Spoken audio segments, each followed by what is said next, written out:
এই যে শুনছো? তোমাকেই বলছি, আমাদের চ্যানেলটি সাবস্ক্রাইব করে দাও না প্লিজ।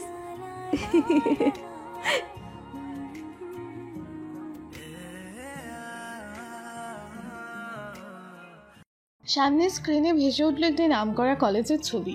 ছবিটা আপাত দৃষ্টিতে শান্ত সবুজ ক্যাম্পাসের ছবি হলেও এরপর একে একে ভেসে আসতে লাগলো কিছু গ্রাফ, ডেটা আর মর্মান্তিক কিছু চিত্র।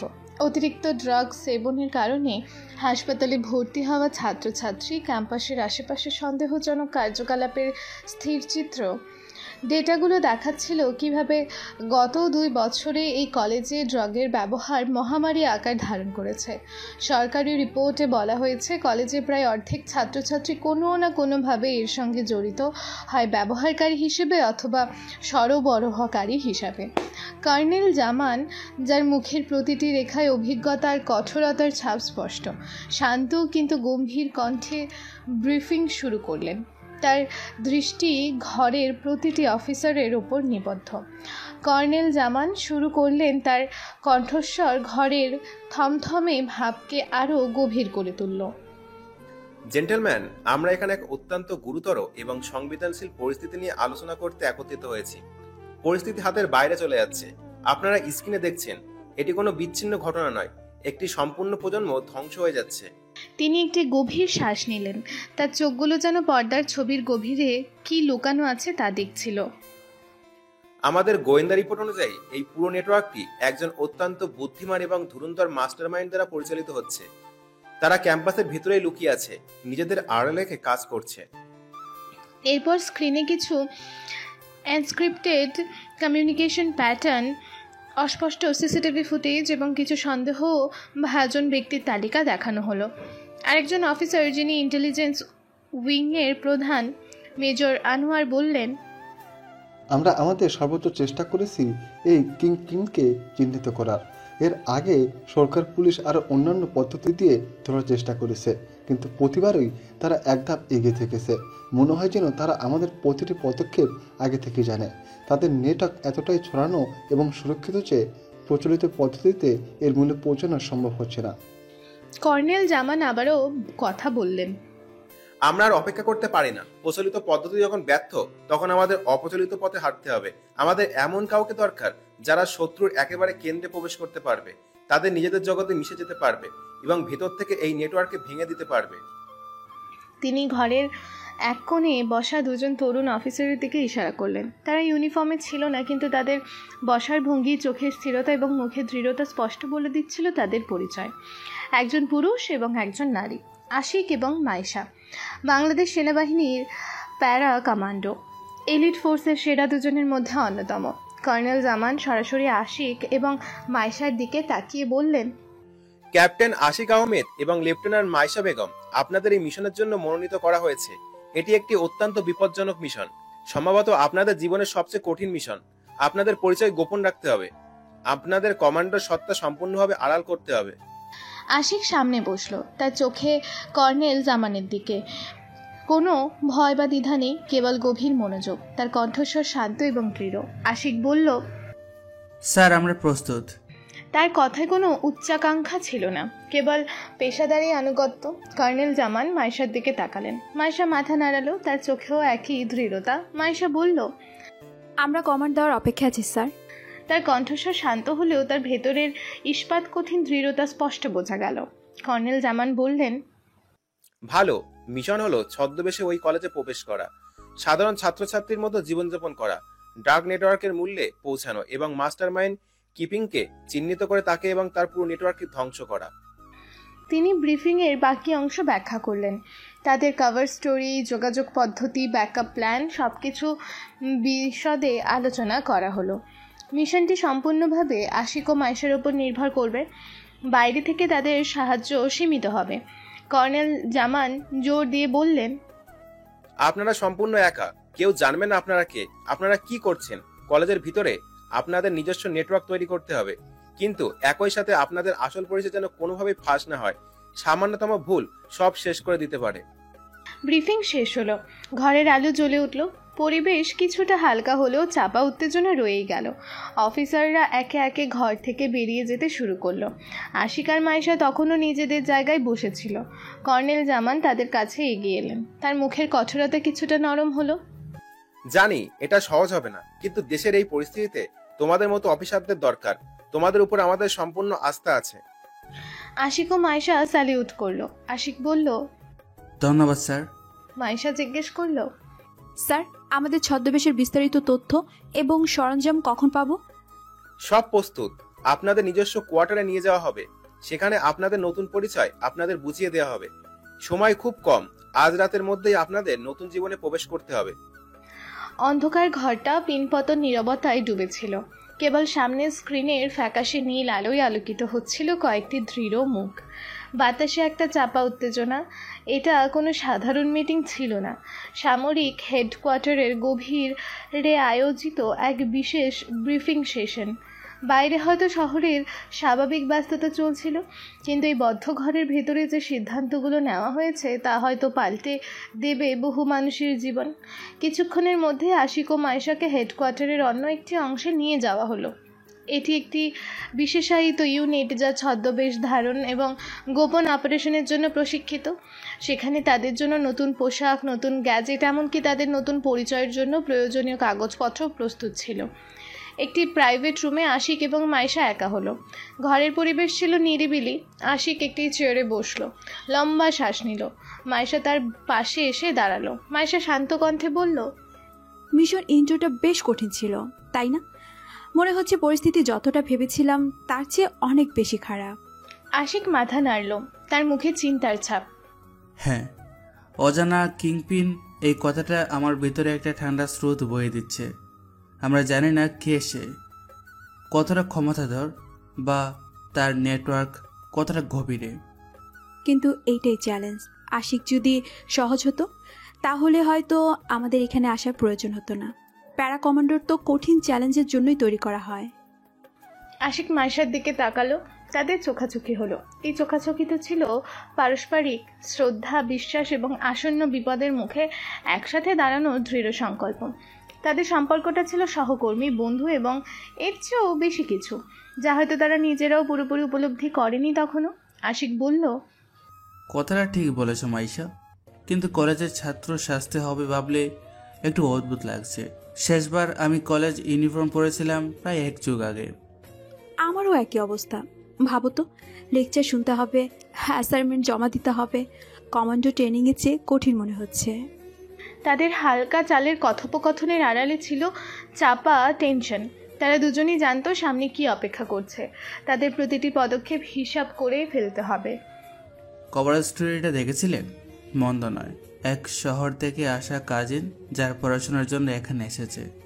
স্বাভাবিক এবং বিশ্বাসযোগ্য। হ্যাঁ, কিন্তু আমাদেরকে পুরোপুরি স্বাভাবিক দেখাতে হবে।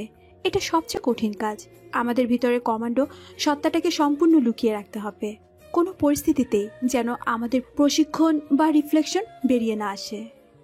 বিশেষ করে যখন বিপদ আসবে, আমাদের হয়তো এমন পরিস্থিতি আসবে যেখানে আমাদের স্বাভাবিক প্রতিক্রিয়া হবে লড়াই করা বা দ্রুত অ্যাকশনে যাওয়া।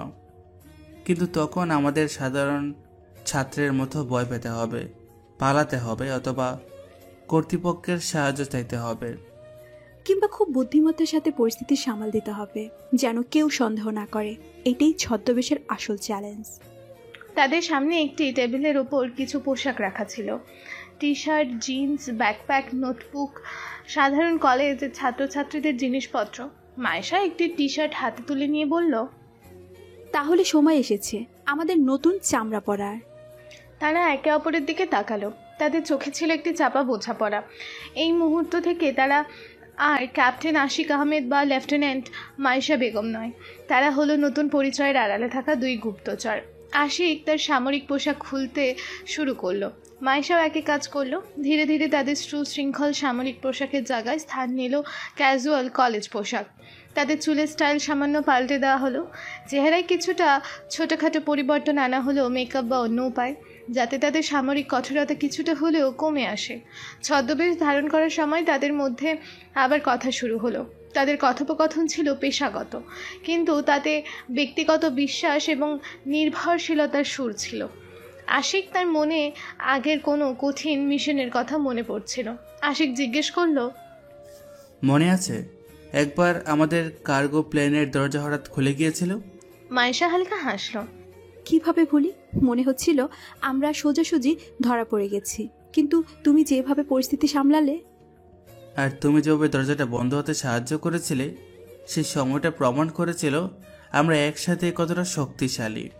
তাদের কণ্ঠস্বরে পারস্পরিক শ্রদ্ধা স্পষ্ট ছিল। এই ধরনের কথোপকথন তাদের মধ্যে খুব কমই হয়, কিন্তু কঠিন মিশন আসার আগে বা পরে এমন কিছু স্মৃতি ভাগ করে নেওয়া তাদের সম্পর্ককে আরও দৃঢ় করে। মাইশা বলল, এবারে মিশন হয়তো কার্গো প্লেনের চেয়েও বেশি অপ্রত্যাশিত হবে। কমান্ডো অপারেশনে অন্তত শত্রুকে কোথায় আছে তা অনেকটা স্পষ্ট থাকে। এখানে তো আমরা বন্ধু সেজে ঘুরবো, আর আমাদের শত্রু আমাদের সামনেই থাকবে, অথচ আমরা তাকে চিনব না। আশিক সে তার নতুন টি শার্টটি পরল। আশিক বলল, এটাই আসল খেলা, মানসিক খেলা। কে কার আগে মুখোশ খুলতে পারে। মাইশা তার লম্বা চুলগুলোকে একটু ভিন্নভাবে বাঁধলো, যা তাকে আরো কম বয়সী দেখাচ্ছিল। মাইশা বলল, আমাদের চোখ কান খোলা রাখতে হবে। ছোটখাটো বিষয় হয়তো গুরুত্বপূর্ণ সূত্র হতে পারে, আর আমাদের নতুন বন্ধুদের উপর নজর রাখতে হবে বিশেষ করে। এটা সহজ হবে না। সন্দেহ আর বন্ধুত্বের মধ্যে পার্থক্য করা কঠিন হবে। আমরা কি তাদের বিশ্বাস করব, নাকি তারা সবাই সম্ভাব্য বিপজ্জনক? আমাদের কমান্ডো প্রশিক্ষণ এখানে ভিন্নভাবে কাজে লাগাতে হবে। মানুষকে পড়তে হবে, তাদের ভাষা, অঙ্গভঙ্গি বুঝতে হবে, কে সত্যি বলছে কে মিথ্যা। তারা তাদের নতুন আইডি কার্ডগুলো দেখালো। সেখানে তাদের নতুন নাম, ঠিকানা সব দেওয়া আছে। সম্পূর্ণ জাল, কিন্তু নিখুঁত। আশিক বলল, নতুন নাম, নতুন জীবন। আশিক আহমেদ, এখন আশিক রহমান। মাইশা চৌধুরী। কিছুক্ষণের মধ্যেই তারা সম্পূর্ণভাবে তাদের নতুন পরিচয় ঢুকে পড়ল। সামরিক কঠোরতা কিছুটা হলেও কমে এসেছে। তাদের চেহারায় ফুটে উঠেছে ছাত্রসুলভ সারল্য, কৃত্রিম হলেও। তারা এখন দুজন সাধারণ তরুণ তরুণী, যারা নতুন রূপে নিয়ে, নতুন স্বপ্ন নিয়ে কলেজে ভর্তি হতে এসেছে। শেষবারের মতো নিজেদের সরঞ্জামগুলো গুছিয়ে নিল তারা। লুকানো যোগাযোগ ব্যবস্থা, ছোটোখাটো গ্যাজেট যা তদন্তে সাহায্য করতে পারে, সবই তাদের ব্যাকপ্যাকের গভীরে সুরক্ষিতভাবে রাখা হলো। একজন অফিসার এসে তাদের নিয়ে যাওয়ার জন্য অপেক্ষা করছিলেন। অফিসারটি বললেন, চলুন, আপনাদের গাড়ি প্রস্তুত। আশিক আর মায়েশা একে অপরের দিকে তাকালো। কোনো কথা বলল না, কেবল চোখে চোখ রেখে যেন বোঝাপড়া সেরে নিল। এটা তাদের নীরব প্রতিজ্ঞা ছিল, একসাথে থাকা, একে অপরের খেয়াল রাখা এবং মিশন সফল করা। তাদের পেশাগত জীবনের কঠিনতম মিশনে তাদের ব্যক্তিগত সম্পর্কের এই অদৃশ্য বন্ধনই হয়তো সবচেয়ে বড় শক্তি হয়ে দাঁড়াবে। তারা ঘর থেকে বেরিয়ে এলো। বাইরে তখন সন্ধ্যা নেমেছে। শহরের আলো ঝলমল করছে। সাধারণ মানুষের জীবন স্বাভাবিক ছন্দে বইছে, কিন্তু আশিক ও মাইশার জন্য এক অস্বাভাবিক জীবন অপেক্ষা করছে। তারা গাড়িতে উঠল। গাড়িটি কলেজের দিকে এগিয়ে চলল। পেছনে রয়ে গেল হেডকোয়ার্টারের নিরাপত্তা আর সামরিক জীবনের পরিচিত জগৎ। সামনে এক অজানা গন্তব্য, যেখানে বন্ধুত্ব আর বিপদের সীমারেখা অস্পষ্ট হয়ে মিশে গেছে। তাদের নতুন পরিচয়, নতুন জীবন শুরু হলো। কলেজের গেটে পা রাখার সাথে সাথেই শুরু হবে আসল পরীক্ষা। তাদের চোখে মুখে ছিল দৃঢ়তা, কিন্তু সাথে ছিল এক চাপা উদ্বেগ। তারা জানে না এই মিশনে তাদের কি পরিস্থিতির মুখোমুখি হতে হবে, কাদের বিশ্বাস করতে হবে, আর তাদের বন্ধুদের মধ্যেই কে তাদের সবচেয়ে বড় শত্রু। ড্রাগ মাফিয়া, কিংপিন কে, তাদের বন্ধুত্বের আড়ালে কে লুকিয়ে আছে বিষাক্ত সাপ হয়ে। উত্তর জানার জন্য তাদের ডুব দিতে হবে কলেজের জীবনের গভীরে। গাড়ি ছুটে চলল অন্ধকারের মধ্য দিয়ে এক নতুন দিনের দিকে, যেখানে অপেক্ষা করছে থ্রিলার, সাসপেন্স এবং সম্ভবত অপ্রত্যাশিত ভালোবাসা। কলেজের বিশাল গেটের সামনে ট্যাক্সিটা থামতেই আশিক আর মাইশা একে অপরের দিকে তাকালো। তাদের চোখে ছিল এক নতুন জগতের অজানা আহ্বান আর চাপা সতর্কতার ছাপ। গেটের ভেতর দিয়ে দেখা যাচ্ছিল সবুজ লন, আধুনিক স্থাপত্যের ভবন আর প্রাণচঞ্চল ছাত্রছাত্রীদের ভিড়। এটাই এখন তাদের কর্মক্ষেত্র, তাদের মিশনের নতুন জীবন। আশিক গাড়ির দরজা খুলে নামলো। পিঠে তার ব্যাকপ্যাক। মাইশাও নামলো তার ব্যাগ নিয়ে। বাইরে থেকে দেখলে তারা আর 5টা সাধারণ ছেলেমেয়ের মতোই, যারা হয়তো নতুন পরিবেশে কিছুটা নার্ভাস, কিন্তু তাদের ভেতরের পেশাদারি সত্তাটা ছিল সদা সতর্ক, প্রতিটি মুহূর্তের জন্য প্রস্তুত। গেট দিয়ে ভেতরে ঢুকতেই একরাশ সতেজ বাতাস তাদের স্পর্শ করলো। বাতাসে সবুজ ঘাস আর শিউলি ফুলের মিষ্টি গন্ধ। কিন্তু আশিক ও মাইশার সংবেদনশীল মন এই সুন্দর দৃশ্যের আড়ালে লুকিয়ে থাকা অন্ধকারটা অনুভব করতে পারছিল। আশিক শান্ত অথচ গম্ভীর কণ্ঠে বলল, এই সেই জায়গা, বাইরে থেকে দেখলে বোঝার উপায় নেই ভিতরে কি চলছে। তার দৃষ্টিতে ছিল পরিস্থিতি বিশ্লেষণের তীক্ষ্ণতা। মাইশা মাথা নাড়ল। হ্যাঁ, এইটাই তো এদের শক্তি, স্বাভাবিকতার আড়ালে সব লুকিয়ে রাখা। আমাদের কাজ হলো এই স্বাভাবিকতার আবরণ ভেদ করা। তার কণ্ঠস্বরে দৃঢ় সংকল্প। তাদের প্রথম কাজ ছিল অ্যাডমিশন সেকশনে গিয়ে ফর্মালিটিসগুলো শেষ করা। সেখানেও ছাত্র ছাত্রীদের ভিড়, নতুন মুখ, পরিচিত মুখ, সব মিলেমিশে একাকার। আশিক আর মাইশা লাইনে দাঁড়ালো, অন্য ছাত্রছাত্রীদের মতোই অধৈর্য ও কিছুটা কৌতূহলী ভঙ্গিতে। তাতে সাজানো গল্পের প্রতিটি ডিটেল মনে রাখতে হচ্ছিল। লাইনে দাঁড়িয়েও তাদের চোখ কান খোলা ছিল। তারা পাশের লোকজনের কথা শুনছিল, তাদের মুখের অভিব্যক্তি খেয়াল করছিল। ড্রাগের প্রসঙ্গ সরাসরি না এলেও কিছু টুকরো কথা, কারো ক্লান্ত চোখ, কারো অস্বাভাবিক আচরণ তাদের নজরে আসছিল। একসময় তাদের ডাক পড়ল। কাউন্টারে বসা কর্মচারী তাদের কাগজপত্র দেখে কিছুটা অবাক হলেন। কর্মচারীটি জিজ্ঞেস করলেন, তার কণ্ঠে সামান্য কৌতূহল, আপনারা একসাথে ভর্তি হচ্ছেন? মানে একই সাথে ট্রান্সফার হচ্ছেন বলছেন? আশিক স্বাভাবিকভাবে উত্তর দিল, মুখে বিনয়ী হাসি। হ্যাঁ স্যার, আমরা আসলে কাজিন। আমাদের আগে শহরে তেমন ভালো পড়াশোনার সুযোগ ছিল না, তাই ভাবলাম একসাথে এখানে এসে চেষ্টা করে দেখি। ও ভালো ভালো, যাক বাবা, ভালো হলো। একসাথে থাকলে সুবিধা হবে। কাগজপত্র শেষ করে আইডি কার্ড হাতে বেরিয়ে এলো তারা। কলেজের অফিসিয়াল ছাত্র এখন তারা। হাতে সময় বেশি ছিল না, তাই প্রথমে তাদের হোস্টেলে পৌঁছাতে হলো। ছেলেদের হোস্টেলের সামনে দাঁড়িয়ে আশিক মাইশার দিকে তাকালো, তার মুখে একটি চাপা হাসি। আশিক বলল, তাহলে এখানে দেখা হচ্ছে। হ্যাঁ, মিশন রিপোর্ট শেয়ার করার জন্য। মনে রেখো আমরা এখন কাজিন, স্বাভাবিক আচরণ করতে হবে। জানি নিজেকে সামলানোই আসল চ্যালেঞ্জ হবে। আর হ্যাঁ, হোস্টেলের ভেতরের পরিবেশ কেমন হয় সেটা দেখা খুব জরুরি। ড্রাগের লেনদেন হোস্টেলগুলিতেও বেশি হওয়া সম্ভাবনা। মাথায় রাখবো। আর কোনো সন্দেহজনক কিছু দেখলে সাথে সাথে আমাকে সংকেত দিবে। নিশ্চিন্ত দেখো, তুমিও সাবধানে দেখো। তারা আলাদা হয়ে গেল। আশিক ছেলেদের হোস্টেলের দিকে আর মাইশা মেয়েদের হোস্টেলের দিকে গেল। হোস্টেলে প্রবেশ করার পর পরিবেশটা আরও কাছ থেকে দেখার সুযোগ হলো। ছেলেদের হোস্টেলের করিডোরগুলো কিছুটা অন্ধকারাচ্ছন্ন, বাতাসে কেমন একটা থমথমে ভাব। কিছু ছেলে হয়তো নিজেদের রুমে আড্ডা দিচ্ছে, কারো ঘর থেকে উচ্চস্বরের গান ভেসে আসছে। আশিক তার রুমে ঢুকলো। রুমমেট এখনও আসেনি। সে তার ব্যাগ গুছিয়ে রাখলো আর ঘরের প্রতিটি কোণা সাবধানে পর্যবেক্ষণ করলো। ভেন্টিলেশন, জানালা, দেয়াল সব কিছু পরীক্ষা করলো। নজরদারির কোনো চিহ্ন আছে কিনা বা লুকানোর কোনো জায়গা আছে কিনা। মাইশার অভিজ্ঞতাও একই রকম ছিল। মেয়েদের হোস্টেল আপাত দৃষ্টিতে পরিপাটি হলেও সেখানেও কিছু মেয়ের অস্বাভাবিক আচরণ বা ক্লান্ত চেহারা তার নজরে পড়ল। তার রুমমেট ছিল কিছুটা চুপচাপ প্রকৃতির। প্রথম কয়েক ঘন্টা তারা নিজেদের রুমে সেটেল হতেই কাটালো। এরপর তারা বের হলো ক্যাম্পাসটা ঘুরে দেখার জন্য, আর অবশ্যই নতুন বন্ধু খোঁজার জন্য। ক্যান্টিনে দুপুরের খাবারের সময় ভালো সুযোগ পাওয়া গেল অন্যদের সাথে মেশার। ক্যান্টিনে ছিল লোকে লোকারণ্য, হই হুল্লোড়, আড্ডা, হাসির শব্দ। এই স্বাভাবিকতার স্রোতের মধ্যেই লুকিয়ে ছিল তাদের লক্ষ্যবস্তু। আশিক ক্যান্টিনে একটি ফাঁকা টেবিল খুঁজে নিয়ে বসলো। মাইশা কিছুক্ষণ পর অন্য একটি টেবিলে গিয়ে বসলো কিছুটা দূরে, কিন্তু যাতে একে অপরের ওপর নজর রাখা যায়। তাদের মধ্যে যোগাযোগ চলছিল গোপনীয় পদ্ধতিতে, হয়তো ফোনের টেক্সট মেসেজের মাধ্যমে বা হাতে থাকা কোনো বস্তুর বিশেষ ভঙ্গিমার মাধ্যমে। প্রথম আলাপ হলো পাশের টেবিলের একটি ছেলের সাথে। ছেলেটি বেশ হাসি খুশি আর মিশু। তার নাম রনি। রনি জিজ্ঞেস করলো, তার মুখে আন্তরিক হাসি, এই যে বন্ধু, নতুন এসেছো মনে হচ্ছে। আশিক হেসে জবাব দিল, হ্যাঁ, আজই প্রথম দিন, কেমন যেন লাগছে সব কিছু। আরে আরে, লাগবে না প্রথম প্রথম, চিন্তা নেই, দুদিনই সব ঠিক হয়ে যাবে।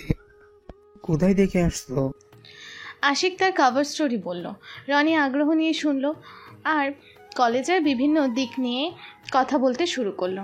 ক্লাসের রুটিন, পছন্দের শিক্ষক, ক্যান্টিনের খাবারের মান ইত্যাদি। তার কথা শুনতে শুনতে আশিক রনিকে পর্যবেক্ষণ করছিল। তার চোখ, কথা বলার ধরন সব কিছুই স্বাভাবিক মনে হচ্ছিল, কিন্তু এটাই তো ছদ্মবেশের কৌশল। কিছুক্ষণের মধ্যেই রনি তার আরও কয়েকজন বন্ধুকে ডাকলো। পরিচয় হলো লিনা, সোহেল আর দিয়ার সাথে। লিনা ছিল স্মার্ট ও আত্মবিশ্বাসী, সোহেল কিছুটা লাজুক আর দিয়া ছিল খুব বন্ধুত্বপূর্ণ। তারা সবাই আশিকের সাথে কথা বলতে আগ্রহী হলো। তাদের মধ্যে আশিক ধীরে ধীরে মিশে যেতে শুরু করলো। স্বাভাবিক ছাত্রের মতো তাদের আড্ডায় অংশ নিল। এক ফাঁকে আশিক মাইশার দিকে তাকালো। মাইশার টেবিলেও কয়েকজন ছাত্রী এসে বসেছে, আর সেই তাদের সাথে হাসি মুখে কথা বলছে। তাদের চোখে চোখ পড়তেই এক ঝলকের জন্য একটা চাপা বার্তা আদান প্রদান হলো। ঠিক আছে, এগিয়ে যাও। রনিদের আড্ডার মাঝেই ড্রাগের বিষয়টি ঘুরিয়ে ঘুরিয়ে আনার চেষ্টা করলো আশিক। আশিক খুব সাবধানভাবে এবং সাধারণভাবেই জিজ্ঞেস করলো, আচ্ছা, কলেজের পরিবেশ কেমন? মানে কোনো সমস্যা হয়নি তো? রনি, লিনা, সোহেল, দিয়া সবার মুখে কেমন যেন একটা অস্বস্তি দেখা গেল। একটা নীরবতা নেমে এলো। রনি হেসে ব্যাপারটা হালকা করার চেষ্টা করলো। আরে না না, তেমন কিছু না। সব কলেজেই ছোটখাটো সমস্যা থাকেই, এখানে আসছে আর কি। তার হাসিটা স্বাভাবিক মনে হলো না আশিকের কাছে। লিনা কিছুটা সরাসরি ছিল, তার কণ্ঠে বিরক্তি। সমস্যা নেই মানে? সমস্যাই তো চলছে এখানে, চারিদিকে শুধু। সে কথা শেষ করার আগে সোহেল তার হাতে চাপ দিল। সোহেল ইতস্তত করে বলল, মানে পড়াশোনার চাপ একটু বেশি তো, তাই বলছি হয়তো নীলা। দিয়া পরিস্থিতি সামাল দিতে চাইলো। আসলে নতুন এসেছো তো, তাই হয়তো জানো না, আমরা খুব ভালো একটা কলেজ লাইফ লিড করি। পড়াশোনা, খেলাধুলা সব হয় এখানে। তার মুখে জোর করে হাসি। আশিক বুঝতে পারল ড্রাগের প্রসঙ্গ এখানে একটা চাপা এবং স্পর্শকাতর বিষয়। কেউ সরাসরি কথা বলতে চাইছে না। এই বন্ধুদের মধ্যে কেউ হয়তো জড়িত, অথবা কেউ হয়তো ভয়ে মুখ খুলছে না। দুপুরের খাবার শেষে আশিক আর মাইশা আলাদা আলাদাভাবে কলেজের বিভিন্ন অংশ ঘুরে দেখলো। লাইব্রেরি, ক্লাসরুম, খেলার মাঠ, এমনকি ক্যাম্পাসের পেছনের দিকের কিছু নির্জন জায়গা। তাদের চোখ খুঁজছিল অস্বাভাবিক কিছু, যা হয়তো অন্য কারো নজরে পড়বে না। লুকানো ক্যামেরা, সন্দেহজনক চিহ্ন, অপরিচিত লোকের আনাগোনা। সন্ধ্যার দিকে তারা হোস্টেলে ফিরল। নিজেদের রুমে একা হওয়ার সুযোগ পেতেই তারা গোপনীয় যোগাযোগ চ্যানেলে যুক্ত হলো। তাদের মধ্যে বিস্তারিত আলোচনা শুরু হলো প্রথম দিনের অভিজ্ঞতা নিয়ে। মাইশা চাপা কণ্ঠে বলল, আমার রুমমেট শান্ত, ওর চোখে মুখে কেমন যেন একটা ভয় দেখতে পেলাম। আর আমার ফ্লোরের কিছু মেয়েরা খুব উত্তেজিতভাবে কথা বলছিল, মনে হলো কারো কাছে কিছু চাইছে। আমার রুমে কেউ আসেনি এখনো, কিন্তু হোস্টেলের পরিবেশটা অস্বাস্থ্যকর। বাতাসে কেমন যেন একটা তীব্র গন্ধ, হয়তো কোনো কেমিক্যাল বা এই ধরনের কিছু। আর কিছু ছেলে রাতে বাইরে যাচ্ছে মনে হলো। আমার ক্যান্টিনের বন্ধুত্বের কেমন মনে হলো। রনি, লিনা, সোহেল, দিয়া ওদের কথা বলছিল। লিনা মনে হলো সমস্যাটা সম্পর্কে জানে। হ্যাঁ, ওরা সবাই জানে কিছু একটা চলছে। রনি আর দিয়া দামাচাপা দেওয়ার চেষ্টা করছিল। সুয়েল ভয় পাচ্ছিল আর লিনা রেগেছিল। এটা স্বাভাবিক প্রতিক্রিয়া নয়। ওদের মধ্যে কেউ কি কিংপিং হতে পারে বলে মনে করো? আশিক কিছুক্ষণ চুপ থাকলো। এই মুহূর্তে বলা খুব কঠিন। ওরা হয়তো নেটওয়ার্কের অংশ, কিন্তু কিংপিন হয়তো আরও ধুরন্ধর কেউ, যে আমাদের সামনে এসেও নিজেদের আড়াল করে রাখতে পারবে। তার কণ্ঠে ছিল কঠিন বাস্তবতার ছাপ। মাইশা বলল, আমাদের মূল ফোকাস রাখতে হবে অস্বাভাবিকতার উপর। কে কখন কোথায় যাচ্ছে, কার কাছে কি আছে, তাদের আর্থিক অবস্থা কেমন, হঠাৎ করে কারো জীবনযাত্রার পরিবর্তন আসছে কিনা। আর ওদের পারস্পরিক সম্পর্ক, ওদের মধ্যে কেউ কি অন্যদের নিয়ন্ত্রণ করছে, কার কথা বাকিরা শুনছে। তারা দুজন তাদের পর্যবেক্ষণগুলো একে অপরের সাথে শেয়ার করলো, একটি ছবি তৈরি করার চেষ্টা করলো। এই আলোচনার মাধ্যমে তাদের পেশাগত দক্ষতা এবং চিন্তাভাবনার পদ্ধতি স্পষ্ট হচ্ছিল। তারা দুজনই ছিল চৌকস এবং বিশ্লেষণধর্মী। মাইশা বলল, মিশনের এই অংশটা খুব সাসপেন্সপূর্ণ। আমরা জানি আমাদের শত্রু আমাদের আশেপাশে আছে, কিন্তু আমরা তাকে চিনতে পারছি না। প্রত্যেক নতুন মুখী একজন সম্ভাব্য কিংপিং। হ্যাঁ, আর এটা আমাদের ব্যক্তিগত ঝুঁকিও বাড়াচ্ছে। যাকে আমরা বন্ধু ভাবছি সে হয়তো আমাদের সবচেয়ে বড় বিপদ। তাদের আলোচনা মিশনের গভীরেই প্রবেশ করছিল, কিন্তু এর মধ্যেই তাদের ব্যক্তিগত সম্পর্কও ধীরে ধীরে এগোচ্ছিল। কঠিন মিশনের চাপ তাদের কাছাকাছি আনছিল। মাইশা হালকা গলায় বলল, যাই হোক, আজ প্রথম দিন, অনেক নতুন তথ্য পেলাম। অন্তত বুঝতে পারলাম সমস্যাটা কতটা গুরুতর। এবং আমরা সঠিক জায়গায় এসেছি। আমাদের আসল কাজ এখন শুরু। হ্যাঁ, ছদ্মবেশের জীবন কমান্ডো টাস্কের চেয়েও কঠিন মনে হচ্ছে। সবসময় অভিনয় করে যাওয়া। কিন্তু তুমি পারবে। তুমি সবসময় সেরা ছদ্মবেশ ধারণ করতে পারো। তোমার মতো শান্ত ও তীক্ষ্ণ বুদ্ধির অফিসার খুব কমই দেখেছি। একসাথে কাজ করতে ভরসা পাই। তাদের কথোপকথন শেষ হলো, কিন্তু তাদের মনে সংযোগ রয়ে গেল। তারা জানে এই মিশনে তাদের একে অপরের ওপর সম্পূর্ণ নির্ভর করতে হবে। প্রতিটি ছোট সংকেত, প্রতিটি নীরব বোঝাপড়া তাদের জীবন বাঁচাতে পারে। কলেজের এই নতুন পরিবেশ তাদের কর্মক্ষেত্র, আর এই কর্মক্ষেত্রে তাদের বন্ধুত্ব আর পারস্পরিক বোঝাপড়াই হবে তাদের সবচেয়ে বড় অস্ত্র। রাতের নিস্তব্ধতা নেমে এলো ক্যাম্পাসে। ছাত্রছাত্রীদের আড্ডা, হাসি থেমে গেল, কিন্তু আশিক আর মাইশার মনে ঘুম ছিল না। তাদের পর্যবেক্ষণ এবং বিশ্লেষণ চলছিল অবিরাম। কে সেই কিংপিন? কাল সকালে তারা যাদের সাথে আবারও মিশবে, তাদের মধ্যে কি লুকিয়ে আছে সেই বিষাক্ত সাপ? ক্যাম্পাসে দিনগুলো গতানুগতিক ছন্দেই চলছিল। ক্লাস করা, ক্যান্টিনে আড্ডা, লাইব্রেরিতে যাওয়া।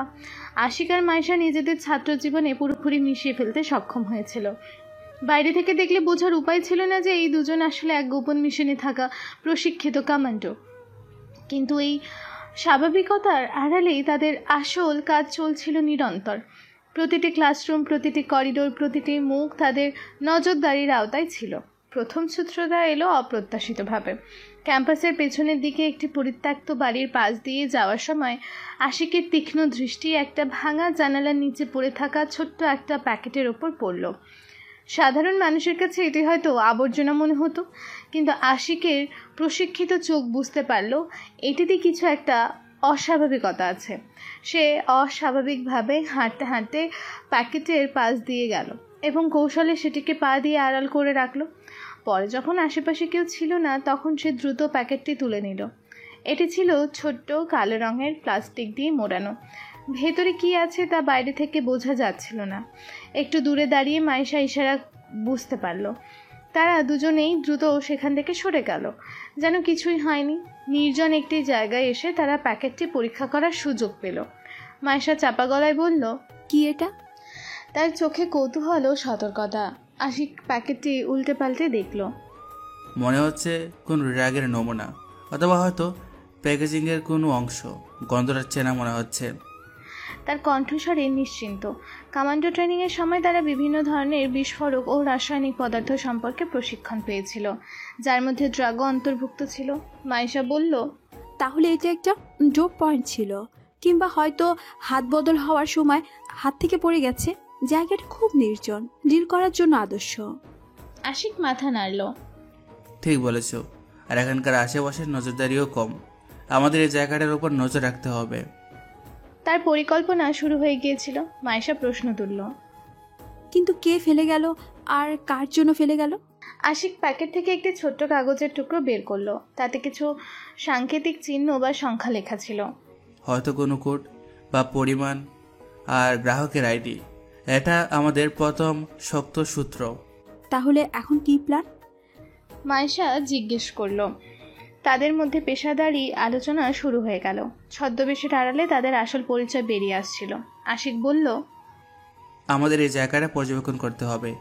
দিনের কোনো সময় ডিলগুলো হয়, কারা আসে যায়, আর এই কোডটা ডিকোড করার চেষ্টা করতে হবে। পরবর্তী কয়দিন আশিক ও মাইশা খুব সতর্কতার সাথে ওর পরিত্যক্ত বাড়িটির আশেপাশে নজর রাখল। তারা পালা করে নজরদারি করত, কখনো একা, কখনো আশেপাশে স্বাভাবিকভাবে ঘোরাঘুরির ছলে। তাদের ছাত্র জীবন চলছিল, কিন্তু আসল মনোযোগ ছিল এই গোপন তদন্তে। এক বিকেলে আশিক যখন ওই জায়গাটির কাছে ছিল, তখন দুজন লোককে সে দেখতে পেল। তাদের কলেজের ছাত্র মনে হলো না। তাদের হাবভাব ছিল অত্যন্ত সন্দেহজনক। একজন আশেপাশে নজর রাখছিল, অন্যজন দ্রুত পরিত্যক্ত বাড়ির ভেতরে ঢুকলো এবং কিছুক্ষণ পর বেরিয়েও এলো। তাদের হাতে একই ধরনের কালো প্যাকেট ছিল। আশিক বুঝতে পারল এরা নেটওয়ার্কের ডিলার বা ক্যারিয়ার। এদের অনুসরণ করতে হবে। সে দ্রুত তার লুকোনো কমিউনিকেশন ডিভাইসে মাইশাকে সংকেত পাঠালো। মাইশা তখন কলেজের অন্য প্রান্তে ছিল, কিন্তু সংকেত পেয়ে সে দ্রুত সেদিকে রওনা দিল। ওদিকে আশিক খুব সাবধানে লোক দুটোকে অনুসরণ করতে শুরু করলো। তাদের মাঝে যথেষ্ট দূরত্ব বজায় রেখে চলছিল সে, যাতে তাদের নজরে না আসে। লোক দুটো ক্যাম্পাসের ভেতরের কিছু রাস্তা পেরিয়ে শহরের দিকে যাচ্ছিল। মাইশা ততক্ষণে আশিকের কাছাকাছি চলে এসেছে।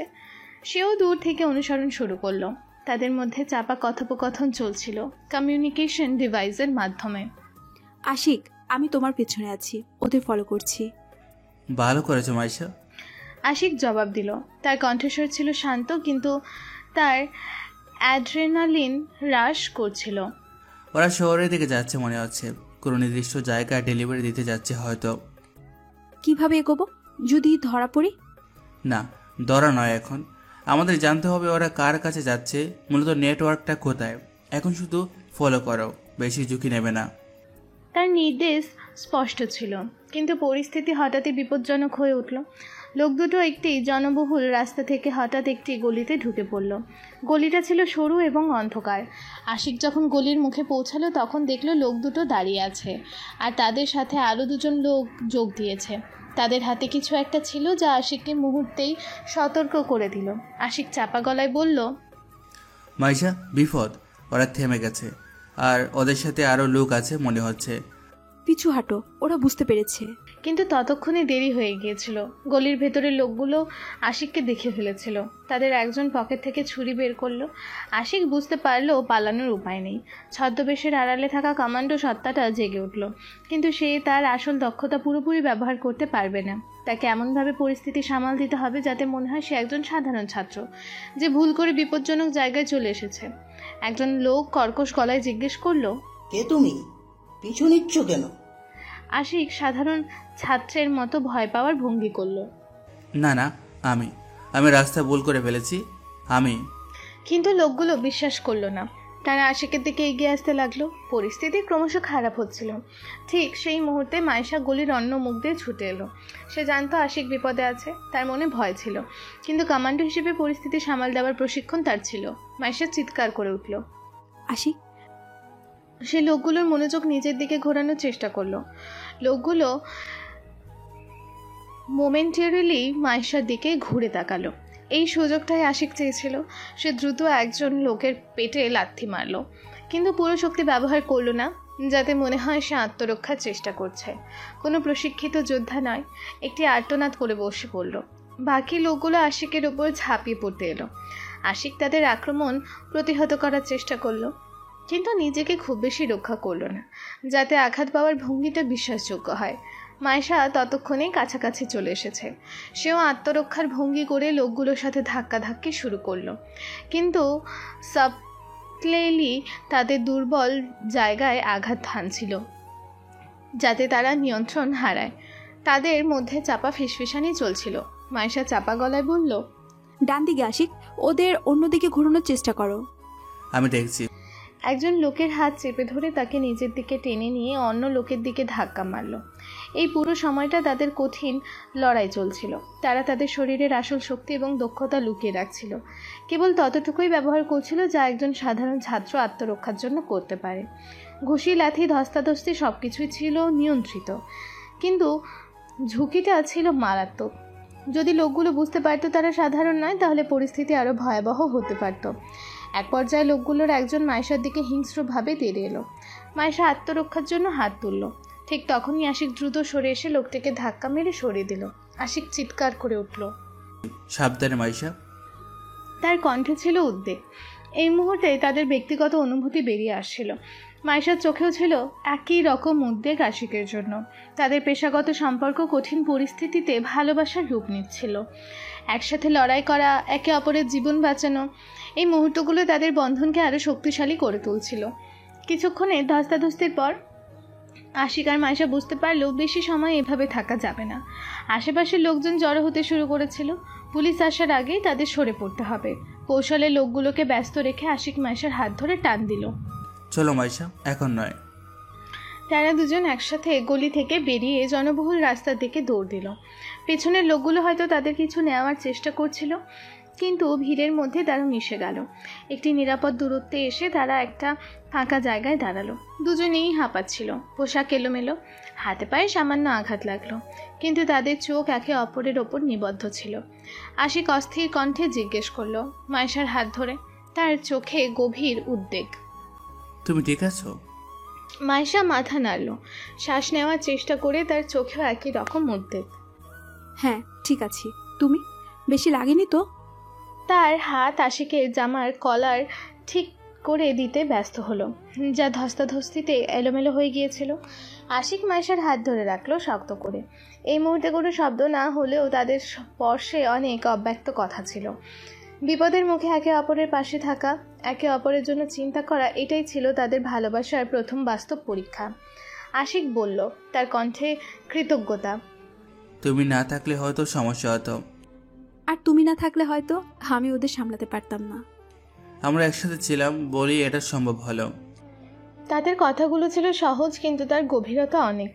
বিপদের মুখে একসাথে লড়াই করা তাদের পারস্পরিক নির্ভরতাকে স্পষ্ট করে তুলেছিল। ধীরে ধীরে তাদের শ্বাস স্বাভাবিক হলো, অ্যাড্রিনালিনের প্রভাব কমতে শুরু করলো। এখন সময় ছিল পরিস্থিতি বিশ্লেষণ করার। আশিক বলল, ওরা মনে হয় ডেলিভারি দিতে যাচ্ছিল, আর আমরা ওদের ফলো করছিলাম বলে বুঝতে পেরেছিল। গলিটা ফাঁকা ছিল বলে ওদের মনে হয়েছিল ওখানে আমাদের শাস্তি করা যাবে। কিন্তু ওরা কারা? ডিলার নাকি নেটওয়ার্কের উপরের দিকের কেউ? সম্ভবত ডিলার, কিংপিন এত সহজে সামনে আসবে না, কিন্তু ওরা প্রমাণ করলো নেটওয়ার্কটা কতটা হিংস্র হতে পারে, আর কিংপিনের ছায়াটা আরও বড় হয়ে উঠল। তারা বুঝতে পারছিল এই ঘটনা শুধু একটি ছোট্টখাটো সংঘর্ষ ছিল না, এটি ছিল তাদের জন্য একটি সতর্কতা। তারা সঠিক পথেই এগোচ্ছে, যার অর্থ তারা ক্রমশ কিংপিনের নজরে আসতে শুরু করেছে।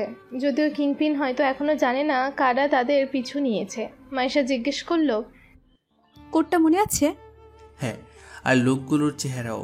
হয়তো এদের মধ্যে কেউ কলেজের সাথে জড়িত ছিল। তাহলে আমাদের এখন আরো সতর্ক থাকতে হবে। আমাদের কভার যেন কোনোভাবেই নষ্ট না হয়, আর বন্ধুদের দিকে আরো বেশি নজর রাখতে হবে। ঠিক বলেছ, বিশেষ করে যাদের মনে হয়েছিল ড্রাগ সম্পর্কে বেশি জানে। রনি, লিনা, সুহেল, দিয়া, এদের মধ্যে কেউ হয়তো ওই লোকগুলোর সাথে জড়িত ছিল, অথবা বয়ে মুখ খুলছিল না। তারা বুঝতে পারছিল তাদের মিশন আরও বিপজ্জনক হয়ে উঠছে। তারা প্রথম শক্ত সূত্র পেয়েছে ঠিকই, কিন্তু এর ফলে তারা ড্রাগ নেটওয়ার্কে সরাসরি রাডারে চলে এসেছে। কিংপিন হয়তো এখনও অন্ধকারে, কিন্তু তার উপস্থিতি এখন আগের চেয়ে অনেক বেশি অনুভূত হচ্ছে। তার অদৃশ্য ছায়া যেন পুরো ক্যাম্পাসটাকে ঢেকে রেখেছে। আশিক মাইশার দিকে তাকালো, তাদের চোখাচোখিতে ছিল গভীর এক বোঝাপড়া। এই মিশনের ঝুঁকি তাদের আরও কাছাকাছি নিয়ে এসেছে। একে অপরের জন্য চিন্তা, একে অপরের ওপর নির্ভরতা, এই অনুভূতিগুলো এখন পেশাদারি সম্পর্কের বাইরে তাদের ব্যক্তিগত জীবনকেও স্পর্শ করছে। আশিক বলল, আমাদের একসাথে থাকতে হবে মাইশা। তার কণ্ঠস্বরে শুধু কমান্ডো পার্টনার হিসেবে থাকার কথা ছিল না, ছিল এক গভীর প্রতিশ্রুতি। মাইশা আশিকের হাত ধরে চাপ দিল, তার চোখে কথা বলছিল। সব সময় আশিক, আমরা এটা একসাথে করব। সূর্য ডুবে যাচ্ছিল, ক্যাম্পাসের দিকে ফিরতে শুরু করলো তারা। বাইরের আলোয় তাদের পোশাকে ধুলোবালি আর এলোমেলো ভাব হয়তো চোখে পড়ছিল, কিন্তু তাদের ভেতরের অভিজ্ঞতা ছিল আরও গভীর। তারা প্রথম সরাসরি সংঘাতের মুখে পড়েছিল, বেঁচে ফিরে এসেছে, আর তাদের সম্পর্কটা আগের চেয়ে আরও দৃঢ় হয়েছে। কিংপিনের ছায়া আরও লম্বা হচ্ছিল, আর তাদের মিশন আরও থ্রিলারপূর্ণ হয়ে উঠছিল। সাসপেন্স ঘনীভূত হচ্ছিল।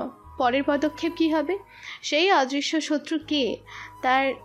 তাদের নিজেদের সম্পর্কের ভবিষ্যৎ কি? ক্যাম্পাসে তাদের ছদ্মবেশী জীবন আরও কয়েকদিন গড়ালো। আশিক ও মাইশা তাদের নতুন বন্ধুদের সাথে আরও গভীরভাবে মিশতে শুরু করলো।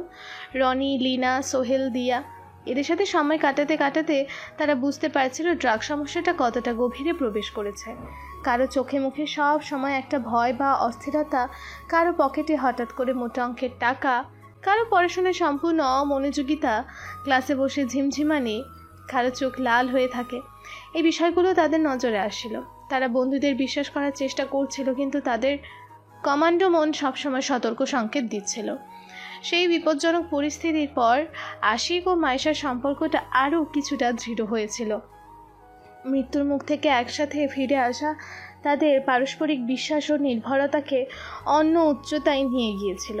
তবে তাদের অনুভূতিগুলো তখনও ছিল অনুচ্চারিত, মিশনের কঠিন বাস্তবতার নিচে চাপা পড়া। গল্পের গুরুত্বপূর্ণ ঘটনাটি ঘটল ক্যাম্পাসেরই একটি বড় সাংস্কৃতিক অনুষ্ঠানে। প্রতি বছরের মতো এবারও বিশাল আয়োজন করা হয়েছে। গান, নাচ, নাটক, খাবারের স্টল, সব কিছু মিলিয়ে এক জমজমাট পরিবেশ। ছাত্রছাত্রীরা ছাড়াও কলেজের শিক্ষক, শিক্ষিকা এবং কিছু বাইরের লোকও এসেছে। ভিড়ের সুযোগ নিয়ে ড্রাগের লেনদেন হওয়ার সম্ভাবনা ছিল বলে আশিক ও মাইশা আগে থেকেই সতর্ক ছিল। তারা দুজন আলাদা আলাদাভাবে ভিড়ের মধ্যে নজর রাখছিল।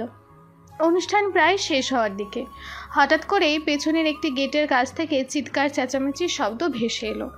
মুহূর্তেই ভিড়ের মধ্যে একটা অস্থিরতা দেখা দিল। আশিক আর মাইশা প্রায় একই সাথে সেদিকে ছুটে গেল। গেটের কাছে পৌঁছে তারা দেখল কয়েকজন ছাত্রীকে ঘিরে কিছু লোকজনের জটলা। একজন ছাত্রী মাটিতে পড়ে ছটফট করছে। তার আশেপাশে আরও কয়েকজন ছাত্রী ভয় আর আতঙ্কে চিৎকার করছে। পরিস্থিতি অত্যন্ত গুরুতর মনে হলো। আশিক দ্রুত ভিড় ঠেলে সামনে গেল। মেয়েটির অবস্থা দেখে তার বুঝতে বাকি রইল না এটা অতিরিক্ত ড্রাগ সেবনের ফল। মুখ ফ্যাকাশে, শ্বাসকষ্ট হচ্ছে, শরীর কাঁপছে। আশিক পাশে দাঁড়ানো এক আতঙ্কিত ছাত্রকে জিজ্ঞেস করলো, কি হয়েছে ওর? ছাত্রটি ভয়ে ভয়ে বলল, জানি না, হঠাৎ করে এমন হলো। ও হয়তো কিছু সেবন করেছিল। তার কণ্ঠস্বরে স্পষ্ট ভয়। মাইশাও ততক্ষণে সেখানে পৌঁছে গিয়েছে। সে দ্রুত মেয়েটির পাশে বসে তার পালস চেক করলো, শ্বাস প্রশ্বাস দেখলো। তার মুখে উদ্বেগ। মাইশা চাপা গলায় আশিককে বলল, অবস্থা খুব খারাপ, দ্রুত মেডিকেল এইড দরকার। কিন্তু এখানে ভিড়ের মধ্যে অনেকেই হয়তো বুঝতে পারছিল কি হয়েছে, কিন্তু কেউ সরাসরি কিছু বলতে বা সাহায্য করতে এগিয়ে আসছিল না। এই নীরবতাটা ছিল আরও ভয়াবহ। ড্রাগের ভয়ের কাছে মানবিকতা হার মানছিল। ঠিক তখনই ভিড়ের মধ্য থেকে কয়েকজন সন্দেহজনক লোক দ্রুত হেঁটে সরে যেতে শুরু করলো। আশিকের প্রশিক্ষিত চোখ তাদের ধরে ফেললো। এদের কাউকে সে আগে দেখেছে কিনা মনে করার চেষ্টা করলো। এরা হয়তো ওই মেয়েটাকে ড্রাগ দিয়েছিল অথবা এই পরিস্থিতির সাথে জড়িত। এই মুহূর্তে তাদের ধরা খুব জরুরি। আশিক চাপা গলায় মাইশাকে ইশারা করলো। মাইশা ওই লোকগুলোকে দেখো, ওরা সরে যাচ্ছে, মনে হচ্ছে এই ঘটনার সাথে জড়িত। তার কণ্ঠে উত্তেজনা। এটা একটা সূত্র হতে পারে। মাইশা আহত মেয়েটির কাছ থেকে চোখ না তুলেই চাপা গলায় জবাব দিল, হ্যাঁ দেখেছি, কিন্তু এই মেয়েটাকে এই অবস্থায় রেখে। তুমি এখানে ওর খেয়াল রাখো, আমি ওদের ফলো করছি, হয়তো কিংপিনের কোনো লিঙ্ক পেতে পারি। আশিক দাঁড়াও, একা যেও না, এটা খুব বিপজ্জনক হতে পারে। তার কণ্ঠে উদ্বেগ। সে জানতো একা অনুসরণ করাটা কতটা ঝুঁকিপূর্ণ, বিশেষ করে যখন তারা জানে না ওই লোকগুলো কতটা শক্তিশালী। কিন্তু আশিক ততক্ষণে লোকগুলোর পিছু পিছু ভিড়ের মধ্যে মিলিয়ে যাচ্ছিল। মাইশার মুখ উদ্বেগে ভরে উঠল। সে চাইলেও এই মুহূর্তে আশিকের সাথে যেতে পারবে না। এই মেয়েটির জীবন বাঁচানোও জরুরি। মাইশা পাশে থাকা অন্য এক ছাত্রীদের সাহায্য নিয়ে মেয়েটিকে কিছুটা সুস্থ করার চেষ্টা করতে লাগলো, যতটা তার পক্ষে সম্ভব হয় আর কি। এর মধ্যেই কলেজের নিরাপত্তা কর্মীরা এলো, কিন্তু তাদের তৎপরতা ছিল খুবই সীমিত। ওদিকে আশিক লোকগুলোর পিছু নিয়ে কলেজের পেছনের দিকে একটি নির্জন এলাকার দিকে যাচ্ছিল। জায়গাটা ক্রমশ অন্ধকার হয়ে আসছিল। লোকগুলোর গতি বেড়ে গিয়েছিল। আশিক বুঝতে পারছিল তাকে দ্রুত সিদ্ধান্ত নিতে হবে। সে যদি এখন ওদের ধরে ফেলে তাহলে হয়তো কিছু তথ্য বের করা যাবে, কিন্তু তাতে তার নিজের পরিচয় ঝুঁকির মুখে পড়তে পারে। আর যদি ধরতে না পারে তাহলে এই গুরুত্বপূর্ণ সূত্রটা হাতছাড়া হয়ে যাবে। আশিককে অত্যন্ত সতর্ক থাকতে হচ্ছিল যেন লোকগুলো তার উপস্থিতি টের না পায়। তাদের মধ্যে দূরত্ব ক্রমশ কমছিল। হঠাৎ লোকগুলো একটি দেয়ালের আড়ালে থেমে গেল। মনে হলো তারা কারো জন্য অপেক্ষা করছে। আশিক একটি গাছের আড়ালে লুকিয়ে পড়ল। তার হৃদস্পন্দন দ্রুত হচ্ছিল। এটা একটা ফাঁদ হতে পারে। কিংপিন কি তবে এখানেই আছে? ঠিক তখনই আশিক তার কমিউনিকেশন ডিভাইসে মাইশার চাপা কণ্ঠ শুনতে পেল। আশিক, তুমি কোথায়? আমি চিন্তিত, কোনো সমস্যা? আশিক চাপা গলায় উত্তর দিল, তার চোখ লোকগুলোর ওপর স্থির। মাইশা, আমি ওদের ফলো করছিলাম। ওরা একটা জায়গায় থেমেছে, মনে হচ্ছে কারোর জন্য অপেক্ষা করছে। জায়গাটা নির্জন। আশেপাশে আর কেউ আছে? দেখতে পাচ্ছি না, কিন্তু মনে হচ্ছে এটা নিরাপদ নয়। আশিক ফিরে এসো প্লিজ, অতিরিক্ত ঝুঁকি নিও না, আমাদের প্ল্যান এটা ছিল না। তার উদ্বেগটা ছিল পেশাদারি দায়িত্বের বাইরে, ব্যক্তিগত অনুভূতি থেকে আসা। সে আশিকের জন্য ভয় পাচ্ছিল। আশিক মাইশার উদ্বেগটা অনুভব করতে পারল। সে জানতো মাইশা ঠিক বলেছে, একা এভাবে ঢোকাটা বুদ্ধিমানের কাজ নয়। কিন্তু সূত্রটা ছাড়তেও তার মন চাইছিল না। লোকগুলো ওয়ালের আড়ালে ফিসফিস করে কথা বলছিল। তাদের মধ্যে একজন হঠাৎ আশিকের লুকিয়ে থাকা জায়গার দিকে ঘুরে তাকালো। আশিক দ্রুত গাছের আড়ালে আরও ভালোভাবে মিশে যাওয়ার চেষ্টা করলো। ধরা পড়ার ঝুঁকি বাড়ছিল। মাইশার কণ্ঠস্বর আতঙ্কিত শোনালো। আশিক, ওরা কি তোমাকে দেখেছে? আশিক উত্তর দেওয়ার আগেই লোকগুলোর একজন চিৎকার করে উঠল, কে ওখানে? বেরিয়ে এসো। আশিক বুঝতে পারলো আর লুকিয়ে থাকার উপায় নেই। সে দ্রুত গাছ থেকে বেরিয়ে এলো, কিন্তু সাধারণ ছাত্রের ভঙ্গি বজায় রাখার চেষ্টা করলো। আশিক ইতস্তত করার ভঙ্গি করলো, আমি শুধু। কিন্তু লোকগুলো সময় নষ্ট করলো না। তারা আশিকের দিকে তেড়ে এলো। তাদের হাতে কিছু একটা ধাতব বস্তু ঝলসে উঠল। আশিক বুঝতে পারলো এরা আগের ডিলারদের চেয়েও বেশি বিপজ্জনক, হয়তো নেটওয়ার্কের ওপরের দিকের লোক। লড়াই শুরু হলো। আশিককে তার আসল দক্ষতা লুকিয়ে রাখতে হচ্ছিল, কিন্তু জীবন বাঁচানোর জন্য ততটুকু ব্যবহার করতে হচ্ছিল যা জরুরি। সে ঘুষি, লাঠি, ডিফেন্স সব কিছুই নিয়ন্ত্রিতভাবে ব্যবহার করছিল। লোকগুলোর সংখ্যায় বেশি ছিল এবং আক্রমণাত্মক ছিল। পরিস্থিতি দ্রুত খারাপ হচ্ছিল। আশিক বুঝতে পারছিল এভাবে বেশি সময় সে টিকতে পারবে না। তাকে দ্রুত কিছু করতে হবে। তার মনে কেবল মাইশার কথা ঘুরছিল। সে জানতো মাইশা কতটা চিন্তিত। ঠিক সেই মুহূর্তে পাশের অন্ধকার থেকে বিদ্যুতের ঝলকের মতন মাইশা ছুটে এলো। তার হাতে ছিল আত্মরক্ষার জন্য বহন করা একটি ছোট্ট ইলেকট্রনিক ডিভাইস। ঠিক সেই মুহূর্তে পাশের অন্ধকার থেকে বিদ্যুতের ঝলকের মতন মাইশা ছুটে এলো। তার হাতে ছিল আত্মরক্ষার জন্য বহন করা একটি ছোট্ট ইলেকট্রনিক ডিভাইস। সে দ্রুত লোকগুলোর ওপর ঝাঁপিয়ে পড়ল। ডিভাইসটি ব্যবহার করে একজনকে আঘাত করলো। আশিক চিৎকার করে উঠল। মাইশা? তার মুখে বিস্ময় ও উদ্বেগ। মাইশা এখানে আসবে সে আশা করেনি। তোমাকে একা ফেলে যাব ভাবলে কি করে আশিক? মাইশা চিৎকার করে জবাব দিল। সে লোকগুলোর সাথে লড়াই করছিল, কিন্তু তার কণ্ঠস্বর ছিল উদ্বেগে ভরা। আমরা একসাথে মিশন শুরু করেছি, একসাথে শেষ করব। তাদের দুজনের টিমওয়ার্ক ছিল অসাধারণ। যদিও তারা চেষ্টা করছিল তাদের পুরো কমান্ডো দক্ষতা আড়াল করতে, তারা একে অপরের শক্তি ও দুর্বলতা সম্পর্কে ওয়াকিবহাল ছিল। আশিক যখন একজনকে সামলাচ্ছিল, মাইশা তখন অন্যজনকে ব্যস্ত রাখছিল। তাদের লড়াইটা ছিল অসম, কিন্তু তাদের পারস্পরিক বিশ্বাস এবং একসাথে থাকার সংকল্প তাদের জোগাচ্ছিল।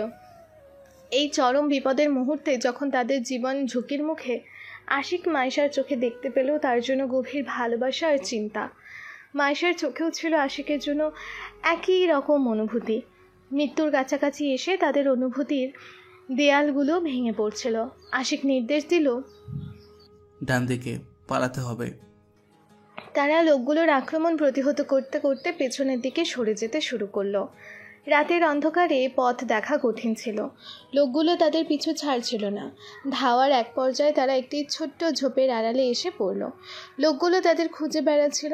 আশিক ও মাইশা শ্বাস বন্ধ করে লুকিয়ে রইল। তাদের শরীর কাঁপছিল, কিন্তু ভয় বা আঘাতের কারণে নয়, তীব্র অ্যাড্রেনালিনের কারণে। অন্ধকারের আড়ালে খুব কাছাকাছি তারা দুজন একে অপরের হৃদস্পন্দন শুনতে পাচ্ছিল। বাইরের বিপদ এবং ভেতরের অনুভূতির তীব্রতা তাদের আচ্ছন্ন করে রেখেছিল। আশিক ফিসফিস করে জিজ্ঞেস করলো, তুমি ঠিক আছো মাইশা? তার হাত তখনও মাইশার হাত ধরে আছে। তার কণ্ঠস্বরে গভীর এক আবেগ। মাইশা মাথা নাড়ল। তার চোখ দিয়ে পানি গড়িয়ে পড়ছিল। সেটা ভয় বা আঘাতের জন্য নয়, হয়তো আবেগের তীব্রতায়। আশিক, তুমি কেন এত ঝুঁকি নাও? আশিক মাইশার হাতটা আরো শক্ত করে ধরল। তুমি এখানে কেন আসলে মাইশা? তোমাকে একা বিপদের মুখে ফেলে যাব না, তাই। তার কণ্ঠস্বরে ছিল সেই একই আবেগ যা এতদিন সে লুকিয়ে রেখেছিল। আমি তোমাকে হারাতে চাই না মাইশা। মাইশা আশিকের চোখের দিকে তাকালো। অন্ধকারেও তার চোখে গভীর অনুভূতি স্পষ্ট বোঝা যাচ্ছিল। এই সেই মুহূর্ত যার জন্য তারা হয়তো সাবকনসিয়াসলি অপেক্ষা করছিল। বিপদের মুখে তাদের অনুভূতিগুলো প্রকাশিত হলো। মাইশা ফিসফিস করে বলল, আমিও না আশিক, আমি যখন তোমাকে একা ওদের পিছু নিতে দেখেছিলাম মনে হয়েছিল আমার দুনিয়া ভেঙে যাবে। এই মুহূর্তে বাইরের বিপদ সাময়িকভাবে ভুলে গিয়েছিল তারা। ঝোপের আড়ালে অন্ধকারের মধ্যে তাদের ভালোবাসার সূত্রপাত হলো। একটি কঠিন মিশনের মাঝে মৃত্যুর মুখোমুখি দাঁড়িয়ে তাদের অনুভূতির প্রকাশ ঘটল। আশিক ধীরে ধীরে মাইশার কাছাকাছি এলো এবং তারা একে অপরের কপালে আলতো করে স্পর্শ করলো। এটি কোনো উত্তাল রোম্যান্স ছিল না, ছিল পারস্পরিক বিশ্বাস, ভালোবাসা এবং একসাথে থাকার নীরব প্রতিজ্ঞা। বাইরের শব্দ হঠাৎ কমে এলো। মনে হলো লোকগুলো হয়তো পিছু ছেড়ে দিয়েছে বা অন্য কোথাও খুঁজতে গেছে। আশিক ও মাইশা আরও কিছুক্ষণ চুপ করে রইল, কেবল একে অপরের পাশে থাকা নীরব উষ্ণতা অনুভব করলো। যখন তারা নিশ্চিত হলো যে বিপদ কেটে গেছে, তখন তারা খুব সাবধানে ঝোপ থেকে বেরিয়ে এলো। তাদের পোশাক নোংরা হয়ে গেছে, হাতে পায়ে সামান্য আঘাত লেগেছে, কিন্তু তাদের ভেতরের অনুভূতিগুলো সম্পূর্ণ নতুন ছিল। আশিক চাপা গলায় বলল, আমাদের চলে যেতে হবে। তার কণ্ঠস্বর স্বাভাবিক করার চেষ্টা করছিল, কিন্তু তার চোখে তখনও সেই গভীর আবেগ। হ্যাঁ, মাইশা জবাব দিল, তার মুখেও সেই একই আবেগ। তারা সাবধানে ক্যাম্পাসের দিকে ফিরে এলো। নির্জন রাস্তা ধরে হেঁটে পথ চলতে চলতে তারা সেই ঘটনাটি বিশ্লেষণ করতে শুরু করলো। আশিক বলল, ওই লোকগুলো সাধারণ ডিলার ছিল না, ওদের মুভমেন্ট আরও সংগঠিত ছিল আর অস্ত্রও ছিল। হ্যাঁ, মনে হচ্ছে আমরা নেটওয়ার্কের আরও গভীরে প্রবেশ করেছি। ওই লোকগুলো হয়তো কিংপিনের মূল টিমের সদস্য। আর ওরা যেখানে অপেক্ষা করছিল ওই জায়গাটা গুরুত্বপূর্ণ হতে পারে। হয়তো ওখানে ওদের কোনো গোপন আস্তানা আছে বা কিংপিনের সাথে যোগাযোগের কোনো ব্যবস্থা। এই ঘটনাটি তাদের তদন্তকে নতুন মোড় দিয়েছিল। তারা এখন শুধু ডিলার নয়, নেটওয়ার্কের মূল কাঠামোকে টার্গেট করার সূত্রও পেয়েছিল। মাইশা বলল, আমাদের ওই জায়গাটা নিয়ে আরও খোঁজ নিতে হবে, কিন্তু খুব সাবধানে। কিংপিন এখন হয়তো বুঝতে পেরেছে কেউ তার পিছু নিচ্ছে। তারা হাঁটছিল আর তাদের কাঁধ প্রায় লেগে যাচ্ছিল। তাদের মধ্যে সেই চাপা রোম্যান্টিক আভাটা তখনও ছিল। বিপদের মুহূর্তে তাদের ভালোবাসা প্রকাশ পেয়েছিল, কিন্তু মিশনের কঠিন বাস্তবতার কারণে সেটাকে এখনই স্বাভাবিক হতে দেওয়া যাচ্ছিল না। তাদের সম্পর্কটা এখন গোপন, শুধু তাদের দুজনের জানা।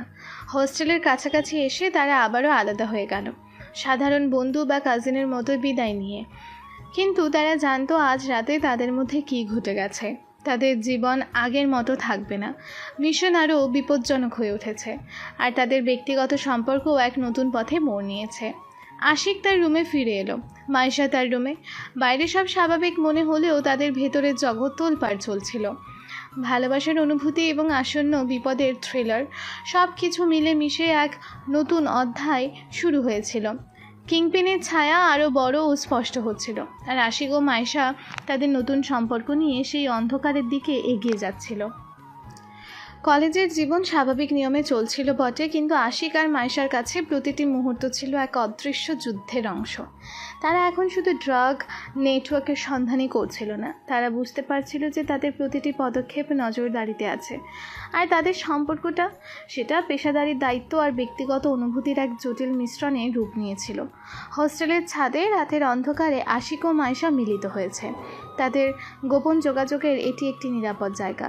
ঠান্ডা বাতাস বইছিল আর নিচে ক্যাম্পাস শান্ত দেখাচ্ছিল, কিন্তু তাদের মনের ভেতরে ঝড় চলছিল। আশিক বলল, ওই ঘটনাটা আমাদের অনেকগুলো প্রশ্নের উত্তর দিয়েছে। তার কণ্ঠস্বর চাপা হলেও তাতে দৃঢ়তা ছিল। সে ছাদের রেলিং ধরে দাঁড়িয়ে আছে, দৃষ্টি দূরে নিবদ্ধ। ড্রপ পয়েন্টটা যে কাজ করছে, নেটওয়ার্কটা যে সশস্ত্র, আর ওরা যে বাইরের লোকের উপস্থিতি টের পেয়েছে। মাইশা তার পাশে এসে দাঁড়ালো। হ্যাঁ, আর ওরা যে কলেজের ভিতরেই লুকিয়ে আছে তার প্রমাণও আমরা পেয়েছি, কিন্তু সবচেয়ে বড় প্রশ্নটা এখনো বাকি, কিংপিন কে? আশিক ঘুরে মাইশার দিকে তাকালো। তাদের চোখাচোখি হলো। অন্ধকারের আড়ালে তাদের মুখ স্পষ্ট দেখা না গেলেও তাদের ভেতরের অস্থিরতাটা অনুভব করা যাচ্ছিল। আশিক বলল, আমাদের সন্দেহভাজনদের তালিকাটা এখন ছোট করতে হবে। ক্যান্টিনের সেই বন্ধুদের কথা মনে আছে? রনি, লিনা, সুহেল, দিয়া, আর গত কয়েকদিনে আমরা যাদের সাথে মিশেছি, তাদের আচরণ, তাদের কার্যকলাপ সব কিছু আবার বিশ্লেষণ করতে হবে। আমি আমার দিক থেকে ডাটাগুলো সাজিয়েছি, কে কখন কোথায় ছিল, কার সাথে কথা বলছিল, হঠাৎ করে কার মধ্যে পরিবর্তন দেখা গেছে, সব নোট করেছি। তাহলে শুরু করা যাক। রনি খুব মিশুক, হাসি খুশি, কিন্তু মাঝে মাঝে কেমন যেন অস্থির হয়ে যায়। টাকার অভাবের কথা বলতো, কিন্তু আজকাল ওর কাছে ভালো ফোন, দামি জিনিস দেখছি, এটা অস্বাভাবিক। হ্যাঁ, আরও খুব বেশি লোকের সাথে মেশে, সোশ্যাল বাটারফ্লাই টাইপের, নেটওয়ার্ক তৈরি করার জন্য আদর্শ। কিন্তু ও কি এতটা দুরন্তর হতে পারে? কিংপিনকে খুব চালাক হতে হবে। রনিকে দেখে মনে হয় না অতটা বুদ্ধি আছে। হয়তো সে উপরের দিকের কেউ, কিংপিন অন্য কেউ, আর রনি হয়তো তার হয়ে কাজ করছে। লিনা স্পষ্টবাসী, সিস্টেমের উপর রাগ আছে, ড্রাগ সমস্যা নিয়ে বিরক্তি প্রকাশ করেছিল। এটা সত্যি বিরক্তি নাকি চোখ গড়ানোর চেষ্টা?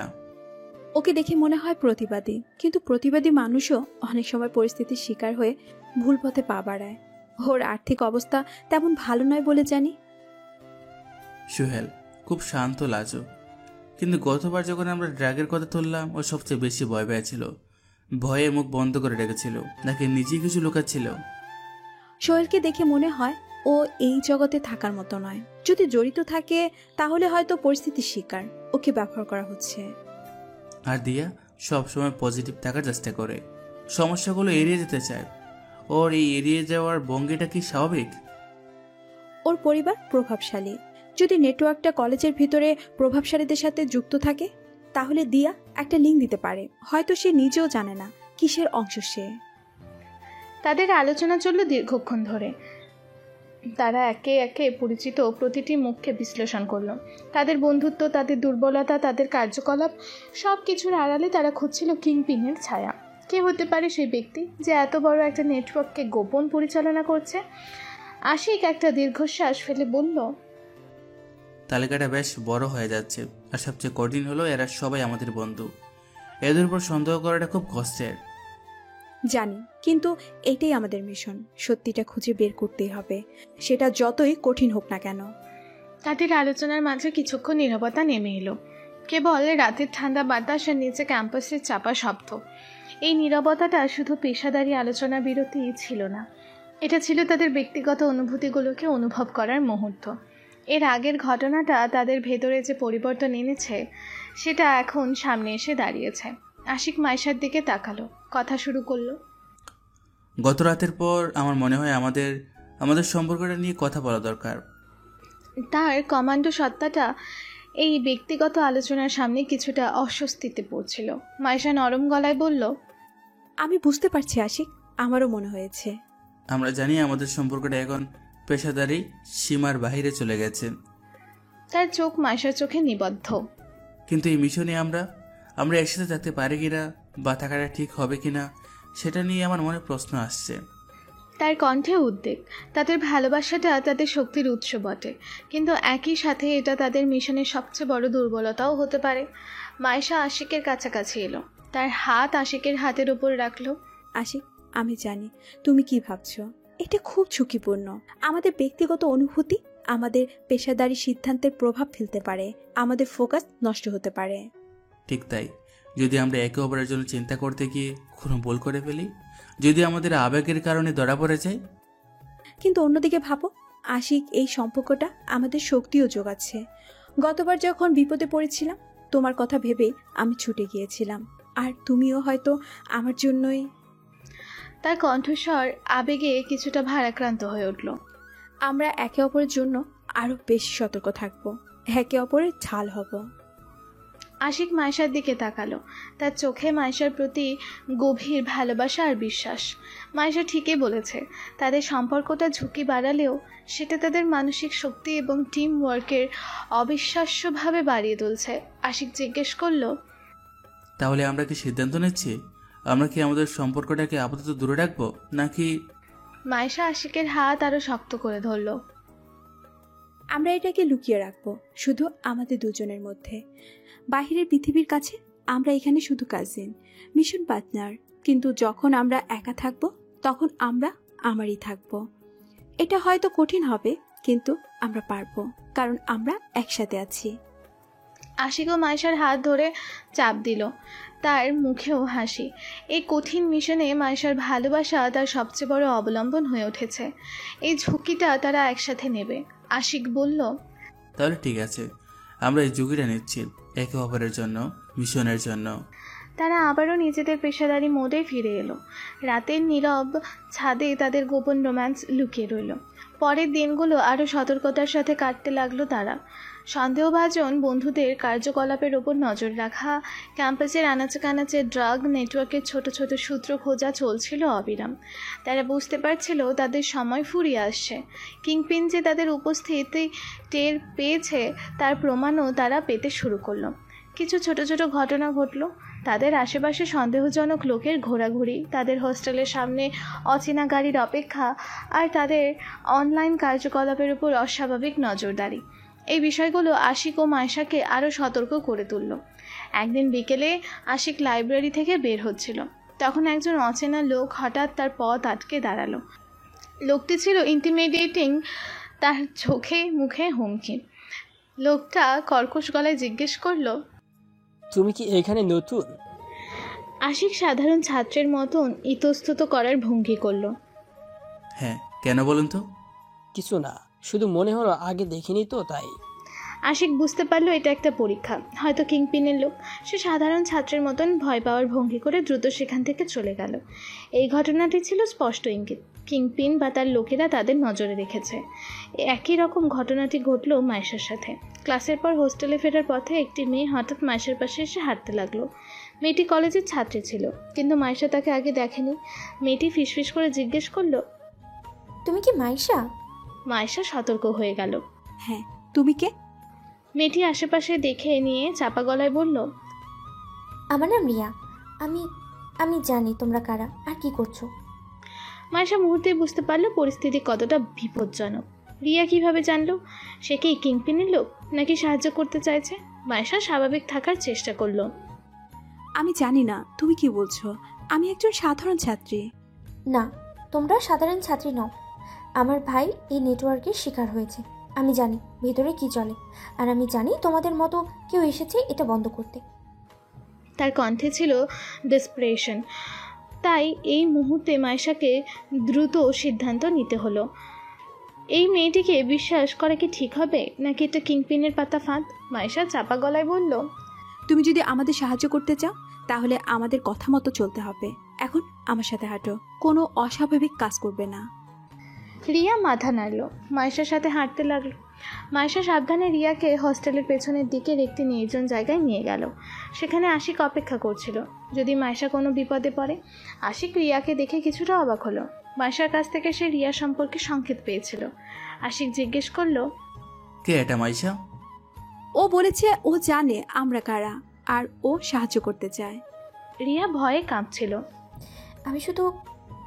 আমি এই জঘন্য পরিস্থিতি থেকে মুক্তি পেতে চাই। আমার ভাইয়ের মতো যেন আর কারো এমনটা না হয়। আশিক ও মাইশা দ্রুত পরিস্থিতি বিশ্লেষণ করলো। রিয়াকে দেখে মনে হচ্ছে সে সত্যি বলছে, কিন্তু কিংপিনের নেটওয়ার্ক কতটা ধুরন্ধর হতে পারে তা তারা জানে। এটা হতে পারে তাদের ধারায় ফেলার একটি এলাবোরেট ট্র্যাপ। আশিক বলল, ঠিক আছে, যদি তুমি সত্যি সাহায্য করতে চাও তাহলে আমাদের কিছু প্রশ্ন জবাব দিতে হবে। আর যদি মিথ্যা বলো তাহলে মনে রেখো আমরা সাধারণ ছাত্র নই। রিয়া ভয়ে ভয়ে মাথা নাড়ল। আশিক ও মাইশা তাকে প্রশ্ন করতে শুরু করলো। নেটওয়ার্কের ভেতরকার খবর, ডিলারদের নাম, লেনদেনের জায়গা, সব কিছু সম্পর্কে জানতে চাইল। রিয়া যতটা জানতো ততটাই বলল। তার দেওয়া তথ্যগুলো আশিক ও মাইশার আগের সংগৃহীত তথ্যের সাথে মিলে যাচ্ছিল। কিন্তু রিয়া যখন কিংপিনের নাম জিজ্ঞেস করা হলো তখন সে ভয়ে চুপ হয়ে গেল। আমি তার নাম জানি না, কেউ তার নাম জানে না। আমরা শুধু তাকে বস বা হুকুমের মালিক বলে জানি। তার মুখ কেউ দেখেনি, সে সবসময় আড়ালেই থাকে। এই তথ্যটা আশিক ও মাইশাকে আরও ভাবি তুলল। কিংপিন এতটাই সতর্ক যে কেউ তার আসল পরিচয় জানে না। কে এই অদৃশ্য শত্রু? রিয়া কিছু গুরুত্বপূর্ণ তথ্য দিলেও যা নেটওয়ার্কের কাঠামো এবং কিছু গুরুত্বপূর্ণ ব্যক্তির কার্যকলাপ সম্পর্কে তাদের ধারণা পরিষ্কার করে দিল। এই তথ্যের ভিত্তিতে আশিক ও মাইশা তাদের সন্দেহভাজনদের তালিকাটা আরও ছোট করতে পারল। সম্ভবত রনি, লিনা, সোহেল বা দিয়ার মতন কেউ কিংপিন নয়, কিন্তু তারা হয়তো নেটওয়ার্কের গুরুত্বপূর্ণ অংশ, যারা সরাসরি কিংপিনের সাথে যুক্ত। রিয়ার সাথে কথা বলার পর আশিক ও মাইশা বুঝতে পারলো তাদের কতটা ঝুঁকি নিতে হচ্ছে। তাদের পরিচয় যে প্রকাশ হয়ে যায়নি এটাই ছিল বড় কথা। রিয়া যদি কিংপিনের লোক হতো তাহলে তারা হয়তো এতক্ষণে ধরা পড়ে যেত। রিয়াকে তারা কিছু নির্দেশনা দিয়ে নিরাপদে থাকতে বলল এবং প্রয়োজনে আবারও যোগাযোগ করতে বলল। রিয়া চলে যাওয়ার পর আশিক এবং মাইশা আবারও একা হলো। তাদের মনে হাজারো প্রশ্ন। রিয়াকে বিশ্বাস করাটা কি ঠিক হয়েছে, নাকি সে আসলে কিংপিনের খেলার পুতুল? মাইশা বলল, তার কণ্ঠে কিছুটা স্বস্তি। আমার মনে হচ্ছে রিয়া সত্যি বলছে। ওর চোখে মুখে যে ভয় আর অসহিষ্ণু ছিল সেটা অভিনয় হতে পারে না। হ্যাঁ, ওর দেওয়া তথ্যগুলো গুরুত্বপূর্ণ। আমাদের সন্দেহের তালিকাটা এখন আরও নির্দিষ্ট হয়েছে, কিন্তু কিংপিন এখনও দরাচোয়ার বাইরে। আর আমরা যে ওর নজরে পড়ে গেছি এটাও স্পষ্ট। আমাদের ঘটনা তার প্রমাণ। এবং আমাদের সম্পর্কটা এখন আরও বড় চ্যালেঞ্জ। যদি কিংপিন জানতে পারে আমরা একসাথে কাজ করছি আর আমাদের মধ্যে এই সম্পর্কটা আছে, তাহলে সেটা আমাদের দুর্বলতা হয়ে দাঁড়াতে পারে। মাইশা আশিকের হাত ধরল। আমরা একসাথে ছিলাম বলে আজকের বিপদটা সামলাতে পেরেছি আশিক। এই সম্পর্ক আমাদের দুর্বলতা নয়, এটা আমাদের শক্তি। আমাদের শুধু আরও সতর্ক থাকতে হবে। তারা একে অপরের চোখে তাকালো। তাদের ভালোবাসাটা এখন আর শুধু অনুভূতির পর্যায়ে নেই, এটা কঠিন বাস্তবতার মুখে পরীক্ষিত হচ্ছে। মিশনের ঝুঁকি বাড়ছে, ব্যক্তিগত সম্পর্কও জটিল হচ্ছে, আর কিংপিনের অদৃশ্য উপস্থিতি তাদের শ্বাসরুদ্ধ করে তুলছে। রাতের অন্ধকার আরও ঘন হলো। আশিক ও মাইশা তাদের গোপন জায়গা থেকে বেরিয়ে এলো। তাদের মিশন এখন এক নতুন পর্যায়ে। তারা কিংপিনের কাছাকাছি চলে এসেছে, কিন্তু সন্দেহের জাল আরও শক্ত হয়েছে। বন্ধুদের ওপর সন্দেহ, নিজের ধরা পড়ার ঝুঁকি আর তাদের গোপন ভালোবাসা, সব মিলিয়ে এক থ্রিলারপূর্ণ পরিস্থিতি তৈরি হয়েছে। কে সেই কিংপিন আর তাদের সামনে কি অপেক্ষা করছে? উত্তরগুলো এখনও অন্ধকারের আড়ালে লুকিয়ে আছে। ক্যাম্পাসের প্রতিটি ছায়া যেন এখন আশিক আর মাইশার কাছে সন্দেহের কারণ। রিয়ার কাছ থেকে পাওয়া আংশিক তথ্য তাদের তদন্তকে এক নতুন পর্যায়ে নিয়ে এসেছে। সন্দেহভাজনদের তালিকা ছোট হয়ে এসেছে বটে, কিন্তু কে সেই অদৃশ্য কিংপিন ড্রাগ মাফিয়া তা তখনও স্পষ্ট ছিল না। তবে তারা নিশ্চিত ছিল কিংপিন তাদেরই কাছাকাছি আছে, তাদেরই বন্ধুদের মধ্যে লুকিয়ে আছে। বেশ কিছুদিন ধরে আশিক ও মাইশা তাদের সন্দেহভাজন বন্ধুদের কার্যকলাপ আরও নিবিড়ভাবে পর্যবেক্ষণ করছিল। রিয়ার দেওয়া তথ্য এবং তাদের নিজস্ব পর্যবেক্ষণ মিলিয়ে তারা একটি প্যাটার্ন খুঁজে বের করার চেষ্টা করল। কে কখন কার সাথে কথা বলছে, কে হঠাৎ করে অস্বাভাবিক আচরণ করছে, কার কাছে হঠাৎ করে টাকা আসছে, প্রতিটি ছোট বিষয় তাদের নজরে ছিল। অবশেষে একটি ছোট সূত্র এবং কিছু অসামঞ্জস্যপূর্ণ তথ্য মিলিয়ে আশিক ও মাইশা নিশ্চিত হলো সত্যিটা ছিল নির্মম এবং হৃদয় বিদারক। তাদেরই একজন বন্ধু, যার ওপর হয়তো তারা কিছুটা হলে ভরসা করতে শুরু করেছিল, সেই ছিল বিশাল ড্রাগ নেটওয়ার্কের মাস্টারমাইন্ড কিংপিন। হোস্টেলের ছাদে গভীর রাতে তারা আবারও মিলিত হয়েছে। পরিবেশ থমথমে, চাঁদের আলোয় তাদের মুখের কঠিন ভাবগুলো স্পষ্ট দেখা যাচ্ছে। তাদের হাতে ছিল কিছু কাগজপত্র, কিছু ছবি, কিছু ডেটা। প্রমাণগুলো, আশিক বলল, কণ্ঠস্বর শান্ত কিন্তু দৃঢ়। আমি সব ডেটাগুলো আবার চেক করছি। তার ব্যাংকের statement, online transaction, call records, রিয়ার দেওয়া তথ্য আর আমাদের পর্যবেক্ষণ মিলিয়ে দেখছি। তাই হাতে থাকা কাগজপত্রগুলো দেখালো সে। সব কিছু একটা দিকেই ইঙ্গিত করছে। মাইশার চোখে উদ্বেগ। সে আশিকের দিকে তাকালো। কে আশিক, তুমি নিশ্চিত? তার কণ্ঠে ক্ষীণ আশা হয়তো তখনও ছিল যে তাদের সন্দেহটা ভুল প্রমাণিত হোক। আশিক একটি দীর্ঘশ্বাস ফেলল। তার মুখে যন্ত্রণা স্পষ্ট। হ্যাঁ মাইশা, আমি নিশ্চিত প্রমাণগুলো অখণ্ডনীয়। সে কাগজপত্রে থাকা একটি ছবির ওপর আঙুল রাখল। ছবিটা ছিল তাদেরই বন্ধু অয়ন। মাইশার চোখ বিস্ময়ে বড় হয়ে গেল, তার মুখ ফ্যাকাশে হয়ে গেল। অয়ন? না, এটা হতে পারে না। অয়ন? সে তো আমাদের সাথেই, সে তো এত সহজ সরল। তার কণ্ঠে অবিশ্বাস আর যন্ত্রণা। আশিক বলল, বাইরে থেকেও এটাই দেখিয়েছে মাইশা, কিন্তু ভেতরের মানুষটা সম্পূর্ণ ভিন্ন। ওর অনলাইন কার্যকলাপ ছিল অত্যন্ত গোপন। ও ক্রিপ্টোকারেন্সিতে লেনদেন করত, যা ট্র্যাক করা খুব কঠিন। ওর সাথে বাইরে কিছু লোকের নিয়মিত যোগাযোগ ছিল, যাদেরকে আমরা সেই রাতে গলিটায় দেখেছিলাম। কিন্তু কেন কেন ও এটা করবে? ও তো প্রভাবশালী পরিবারের ছেলে, ওর তো কিছুর অভাব নেই। কারণটা হয়তো অভাব নয় মাইশা, হয়তো ক্ষমতা, নিয়ন্ত্রণ অথবা কোনো বিকৃত মানসিকতা। আমরা হয়তো ওর ভেতরের অন্ধকারটা কখন দেখতে পাইনি। তার কণ্ঠে তিক্ততা। বন্ধুদের মধ্যে এমন একজন শত্রু লুকিয়েছিল, এই সত্যটা মেনে নেওয়া তাদের জন্য কঠিন ছিল। এই প্রকাশটা তাদের ব্যক্তিগতভাবেও আঘাত করেছিল। মাইশা বলল, আমাদের বন্ধুত্বের আড়ালে ও এই কাজগুলো করেছিল, আর আমরা ওকে বিশ্বাস করেছিলাম। এজন্যই ও এত সফল ছিল। কে বিশ্বাস করবে আমাদের নিজেদের বন্ধু এমন কাজ করতে পারে? ও আমাদের বিশ্বাসটাকে ব্যবহার করছে।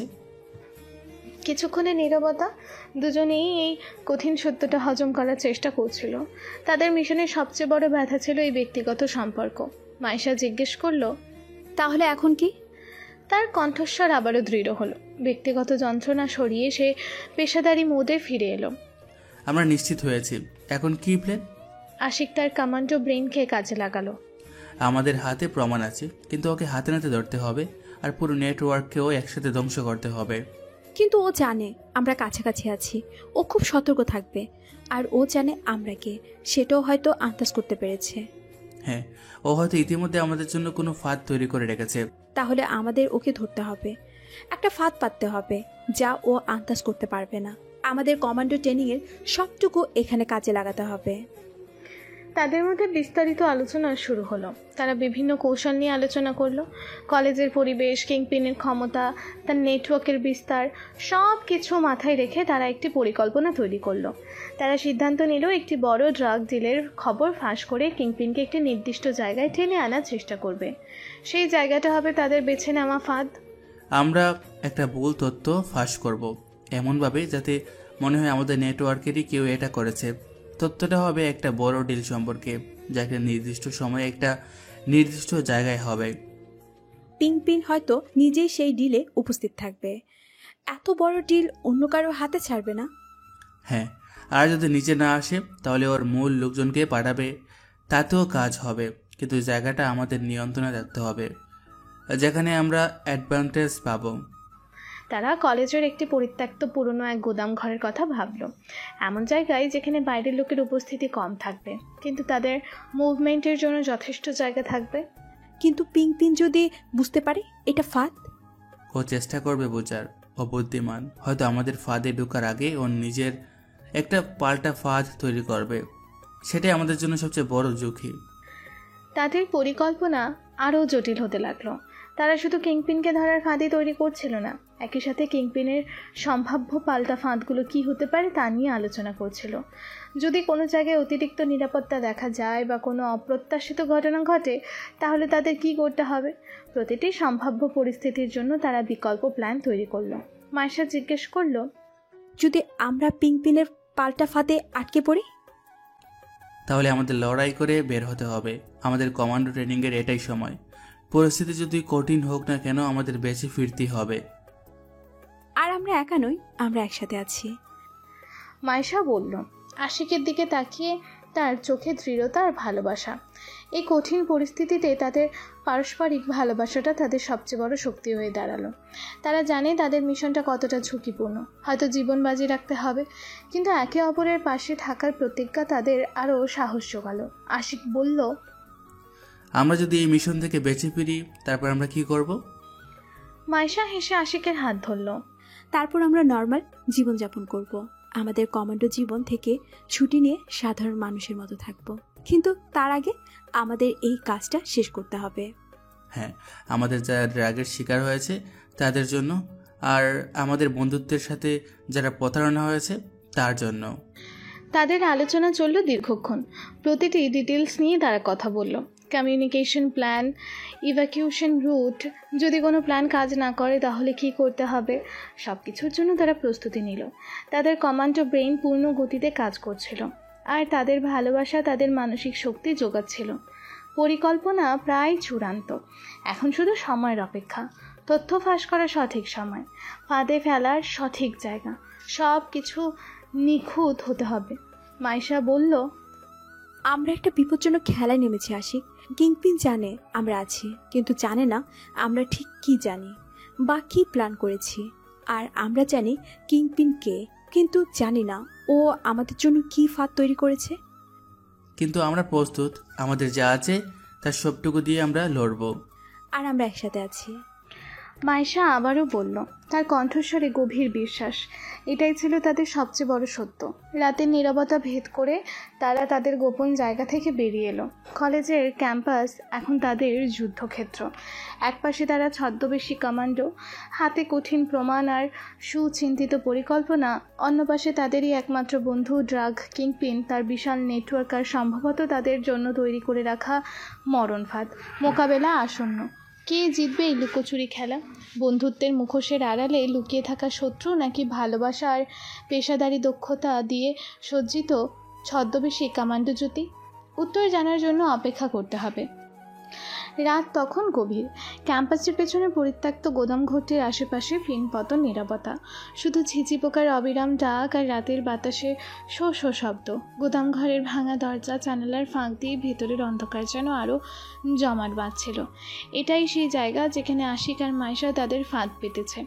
আর এখানেই তাদের একসময়ের বন্ধু, এখনকার ড্রাগ কিংপিন অয়ন এসে ধরা দেবে। এমনটাই ছিল তাদের পরিকল্পনা। আশিক গুদাম ঘরের ছাদের ওপর পজিশন নিয়েছিল, তার চোখ নিচে নিবদ্ধ, হাতে একটি ছোট্ট কমিউনিকেশন ডিভাইস, যার মাধ্যমে সে মাইশার সাথে যোগাযোগ রেখেছে। মাইশা ছিল গুদাম ঘরের উল্টো দিকে, একটি গাছের আড়ালে। তারাও অপেক্ষা করছিল, যে কোনো সময় বিপদ আসতে পারে। কিংপিন যদি তাদের প্ল্যান ধরে ফেলে তাহলে তারাই ফাঁদে পড়ে যাবে। আশিক চাপা গলায় বলল, তার কণ্ঠস্বর ডিভাইসের মাধ্যমে মাইশার কানে পৌঁছালো। পজিশন ফিক্সড মাইশা, সবকিছু আমাদের পরিকল্পনা অনুযায়ী চলছে। মাইশা দ্রুত জবাব দিল, তার শ্বাস প্রশ্বাস নিয়ন্ত্রিত। Roger that. আশিক, আমি আমার জায়গায় আছি, চারদিক ক্লিয়ার মনে হচ্ছে কিংপিন জানে আমরা আছি, ও পাল্টা চাল দেবেই। আমাদের যে কোনো অস্বাভাবিকতার জন্য প্রস্তুত থাকতে হবে। আমি জানি, আমার চোখ আশেপাশে ঘুরছে। ছোট্ট একটা নড়াচড়া বা আলোর ঝলক কিছুই মিস করব না। তার কণ্ঠে দৃঢ়তা। কিছুক্ষণ নীরবতা, শুধু বাতাস বইছে আর তাদের হৃদস্পন্দন তীব্র হচ্ছে। হঠাৎ নিকষ কালো অন্ধকারের মধ্যে কয়েকটি গাড়ির হেডলাইটের আলো দেখা গেল। আলোগুলো গুদাম ঘরের দিকে এগিয়ে আসছে। আশিক আর মাইশা অ্যালার্ট হয়ে গেল। আশিক ফিসফিস করে বলল, এসে গেছে। মাইশা জবাব দিল না, কেবল চাপা একটা শব্দ করলো, যার মানে সেও প্রস্তুত। গাড়িগুলো গুদাম ঘরের সামনে এসে থামলো। দরজা খুলে কয়েকজন লোক নামলো। তাদের সবার হাতে কিছু একটা ছিল, যা অন্ধকারেও স্পষ্ট বোঝা যাচ্ছিল। অস্ত্র। এই লোকগুলোই ড্রাগ নেটওয়ার্কের মূল হোতা। তাদের মাঝে একজন হেঁটে এলো, লম্বাটে শরীর, হাঁটার ভঙ্গিতে আত্মবিশ্বাস। চাঁদের ক্ষীণ আলোয় তার মুখটা স্পষ্ট দেখা গেল। তাদেরই বন্ধু, যে বন্ধুত্বের আড়ালে এই জঘন্য কাজগুলো করছিল। আশিকের মুঠি শক্ত হয়ে এলো। মাইশার হৃদয়েও হয়তো রক্তক্ষরণ হচ্ছিল এই দৃশ্য দেখে। তাদের সন্দেহ সত্য হয়েছে। যন্ত্রণার ক্ষোভ মিশে যাচ্ছিল পেশাদারি সংকল্পের সাথে। অয়ন গুদাম ঘরের দিকে এগিয়ে এলো, তার মুখে একটা গর্বিত হাসি। মনে হচ্ছে সব কিছু তার পরিকল্পনা মতোই চলছে। হয়তো সে ভেবেছিল আশিক আর মাইশা তার ফাঁদে পা দিয়েছে। তাহলে তোমরা শেষ পর্যন্ত এলে। অয়নের কর্কশ কণ্ঠ অন্ধকারে নীরবতা ভেঙে দিল। তার কণ্ঠস্বরে ছিল অস্বাভাবিক কাঠিন্য, যা তারা বন্ধুরূপে কখনোই শোনেনি। মুখোশ সম্পূর্ণ খসে পড়েছে। ভেবেছিলাম তোমরা আরো চালাক হবে। আশিক আর মাইশা চমকে গেল। অয়ন তাদের অবস্থান আন্দাজ করতে পেরেছে, নাকি এটা কেবলই তার ধারণা? অয়ন চিৎকার করে বলল, তার হাতে একটি ওয়াকি টকি। কোথায় তোমরা? বেরিয়ে এসো, এই খেলাটা এখানেই শেষ হবে। আশিক দ্রুত মাইশার সাথে যোগাযোগ করল। মাইশা, ও জানি আমরা এখানে আছি, বন্ধ তো সন্দেহ করছে। আমাদের প্ল্যান বি অ্যাক্টিভেট করতে হবে। না। আশিক দ্রুত সিদ্ধান্ত নিল, তার চোখে তীক্ষ্ণতা। ও হয়তো জানে আমরা কোথায় আছি, সেটা বোঝার চেষ্টা করছে। হয়তো আমাদের একটা নির্দিষ্ট জায়গায় টেনে আনতে চাইছে। আমাদের নিজেদের ফাঁদেই ওকে আটকাতে হবে। অপেক্ষা করো আমার নির্দেশের জন্য। অয়ন তার লোকজনকে নিয়ে গুদাম ঘরের প্রবেশ পথের সামনে দাঁড়ালো। তার চোখে মুখে নিষ্ঠুরতা স্পষ্ট। বন্ধুরূপী সেই মুখটা এখন ভয়ঙ্কর এক অপরাধীর। এটাই ছিল মুখোশের পতন। অয়ন আবারও কথা বলল, তার কণ্ঠস্বর এবার আরও বিদ্রুপাত্মক। আমি জানি তোমরা সেনাবাহিনীর লোক, খুব ভালো প্রশিক্ষণপ্রাপ্ত, কিন্তু এই খেলার মাঠ আমার নিয়ম এখানেই চলে, আর আমার নেটওয়ার্ক তোমাদের চেয়ে অনেক বড়। আশিক আর মাইশা স্তম্ভিত হয়ে গেল। অয়ন জানেই তারা কমান্ডো। রিয়া কি তবে সব বলে দিয়েছে, নাকি তার নিজস্ব কোনো সূত্র ছিল? কিংপিন সত্যি কতটা ক্ষমতাধর তা তারা বুঝতে পারছিল। মায়েশা আতঙ্কিত কণ্ঠে ফিসফিস করলো, আশিক, ও জানে আমরা কে। হ্যাঁ, আমাদের কভার ব্লোন, প্যান বলাতে হবে। অয়ন ভেতরে ঢোকার আগেই আশিক ছাদ থেকে লাফ দিল। ঠিক সেই মুহূর্তে মাইশাও গাছের আড়াল থেকে বেরিয়ে এলাম। তাদের অ্যাকশন ছিল ঝটপট এবং হিসেব করা। ছদ্মবেশের দিন শেষ, এখন কমান্ডো মোড অ্যাক্টিভেট। আশিক চিৎকার করে বলল, অয়ন, খেলাটা এখনই শেষ হচ্ছে না। তার কণ্ঠস্বর ছিল কমান্ডোদের মতো জোরালো।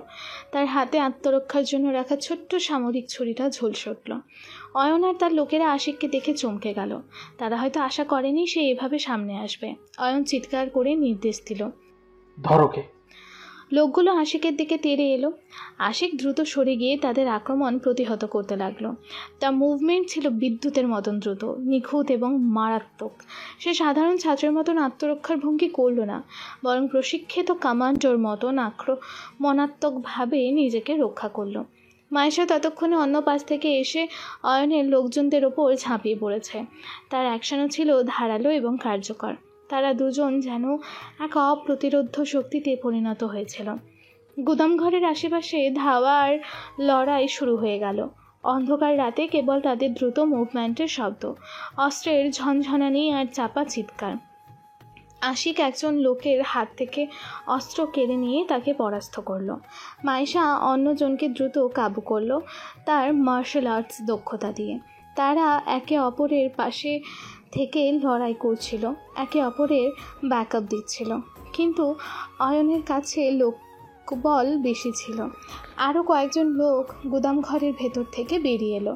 পরিস্থিতি আবারও কঠিন হয়ে উঠল। মায়েশা চিৎকার করে বলল, আশিক, লোক বেশি। আমি দেখছি। আশিক জবাব দিল, দ্রুত সরে গিয়ে অন্য একটি পজিশন নিতে। তাদের মধ্যে চাপা কথোপকথন চলছিল লড়াইয়ের ফাঁকে। পেছনে দুজন আসছে মাইশা। দেখে নিয়েছি। মায়েশা দ্রুত ঘুরে গিয়ে তাদের আক্রমণ প্রতিহত করতে প্রস্তুত হয়। তাদের টিমওয়ার্ক ছিল নিখুঁত। একসাথে ট্রেনিং করা এবং মিশনে যাওয়া তাদের বোঝাপড়া এতটাই তীব্র ছিল যে শুধু একটা ইশারাই বা একটা শব্দেই তারা একে অপরের প্ল্যান বুঝতে পারত। এই কঠিন মুহূর্তে তাদের পারস্পরিক বিশ্বাস এবং নির্ভরতা তাদের শক্তি যোগাচ্ছিল। একে অপরের সুরক্ষা ছিল তাদের কাছে সবচেয়ে গুরুত্বপূর্ণ। অয়ন দূরে দাঁড়িয়ে পুরো দৃশ্যটা দেখছিল। তার চোখে মুখে অবিশ্বাস। সে হয়তো ভাবেনি এই দুজন সাধারণ ছাত্র আসলে এতটা ভয়ঙ্কর হতে পারে। তার প্ল্যান কাজ করেনি। তার লোকগুলো কমান্ডোদের সামনে টিকতে পারছিল না। তখন অয়ন চিৎকার করে বলল, থামো থামো বলছি।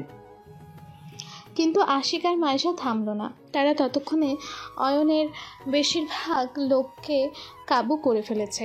এখন শুধু কয়েকজন বাকি, আর অয়ন নিজে। আশিক আর মায়েশা দুজন একসাথে অয়নের দিকে এগিয়ে গেল। তাদের মুখে ছিল দৃঢ় সংকল্প। অয়ন বুঝতে পারল খেলা শেষ। অয়ন প্যানিকড হয়ে গেল। তার হাতে থাকা ওয়াকি টকিটা ছুঁড়ে ফেলে দিয়ে সে পালানোর চেষ্টা করলো, কিন্তু আশিক তার চেয়েও দ্রুত ছিল। পালাতে পারবে না অয়ন, আশিক চিৎকার করে বলল। অয়ন যখন দৌড়াচ্ছিল তখন মায়েশা তার পথ আটকালো। অয়ন মায়েশাকে ধাক্কা মেরে সরিয়ে দেওয়ার চেষ্টা করলো, কিন্তু মায়েশা ইস্পাত কঠিন দৃঢ়তায় দাঁড়িয়ে রইল। আশিক এসে অয়নকে জাপটে ধরল। অয়ন ধস্তাধস্তি করতে লাগলো, কিন্তু আশিকের শক্তির সাথে সে পেরে উঠল না। চূড়ান্ত লড়াই। আশিক আর অয়ন ধস্তাধস্তি করতে করতে মাটিতে পড়ল।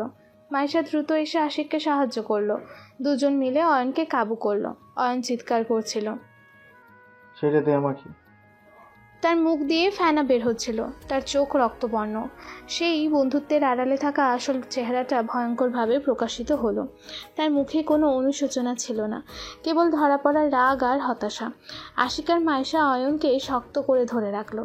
মায়েশা দ্রুত হাতে হ্যাঁচকা বাঁধন দিয়ে অয়নের হাত বাঁধল। ঠিক তখনই কলেজের নিরাপত্তা কর্মীরা এবং স্থানীয় পুলিশ এসে পৌঁছালো। হয়তো আশিক বা মায়েশা আগে থেকেই তাদের সংকেত দিয়েছিল, বা হয়তো লড়াইয়ের শব্দ শুনেই তারা চলে এসেছে। পুলিশ অফিসাররা দৃশ্য দেখে অবাক হয়ে গেল। গুদামঘরের আশেপাশে কয়েকজন লোক আহত অবস্থায় পড়ে আছে, আর দুজন ছাত্র একজন পরিচিত ছাত্রকে ধরে রেখেছে। আশিক হাঁপাতে হাঁপাতে বলল, আমরা সেনাবাহিনীর প্যারা কমান্ডো, ইনি ড্রাগ মাফিয়া কিংপিন। পুলিশ অফিসাররা প্রথমে কিছুটা ইতস্তত করল, কিন্তু আশিক ও মায়েশার দৃঢ়তা এবং তাদের হাতে থাকা অয়নের মতো পরিচিত ছাত্রের পরিস্থিতি দেখে তারা বুঝতে পারল ব্যাপারটা গুরুতর। তারা দ্রুত পদক্ষেপ নিল। অয়নকে হ্যান্ডকাফ পরানো হলো। তার মুখে ছিল ঘৃণা আর পরাজয়ের ছাপ। গুদামঘরের সামনে কলেজ ছাত্রছাত্রীরা ভিড় করতে শুরু করেছিল। তারা দৃশ্য দেখে হতবাক। তাদেরই বন্ধু অয়ন এই জঘন্য কাজের সাথে জড়িত ছিল, এটা বিশ্বাস করতে পারছিল না অনেকে। সত্যটা সবার সামনে উন্মোচিত হলো। পরিস্থিতি শান্ত হতে শুরু করলো।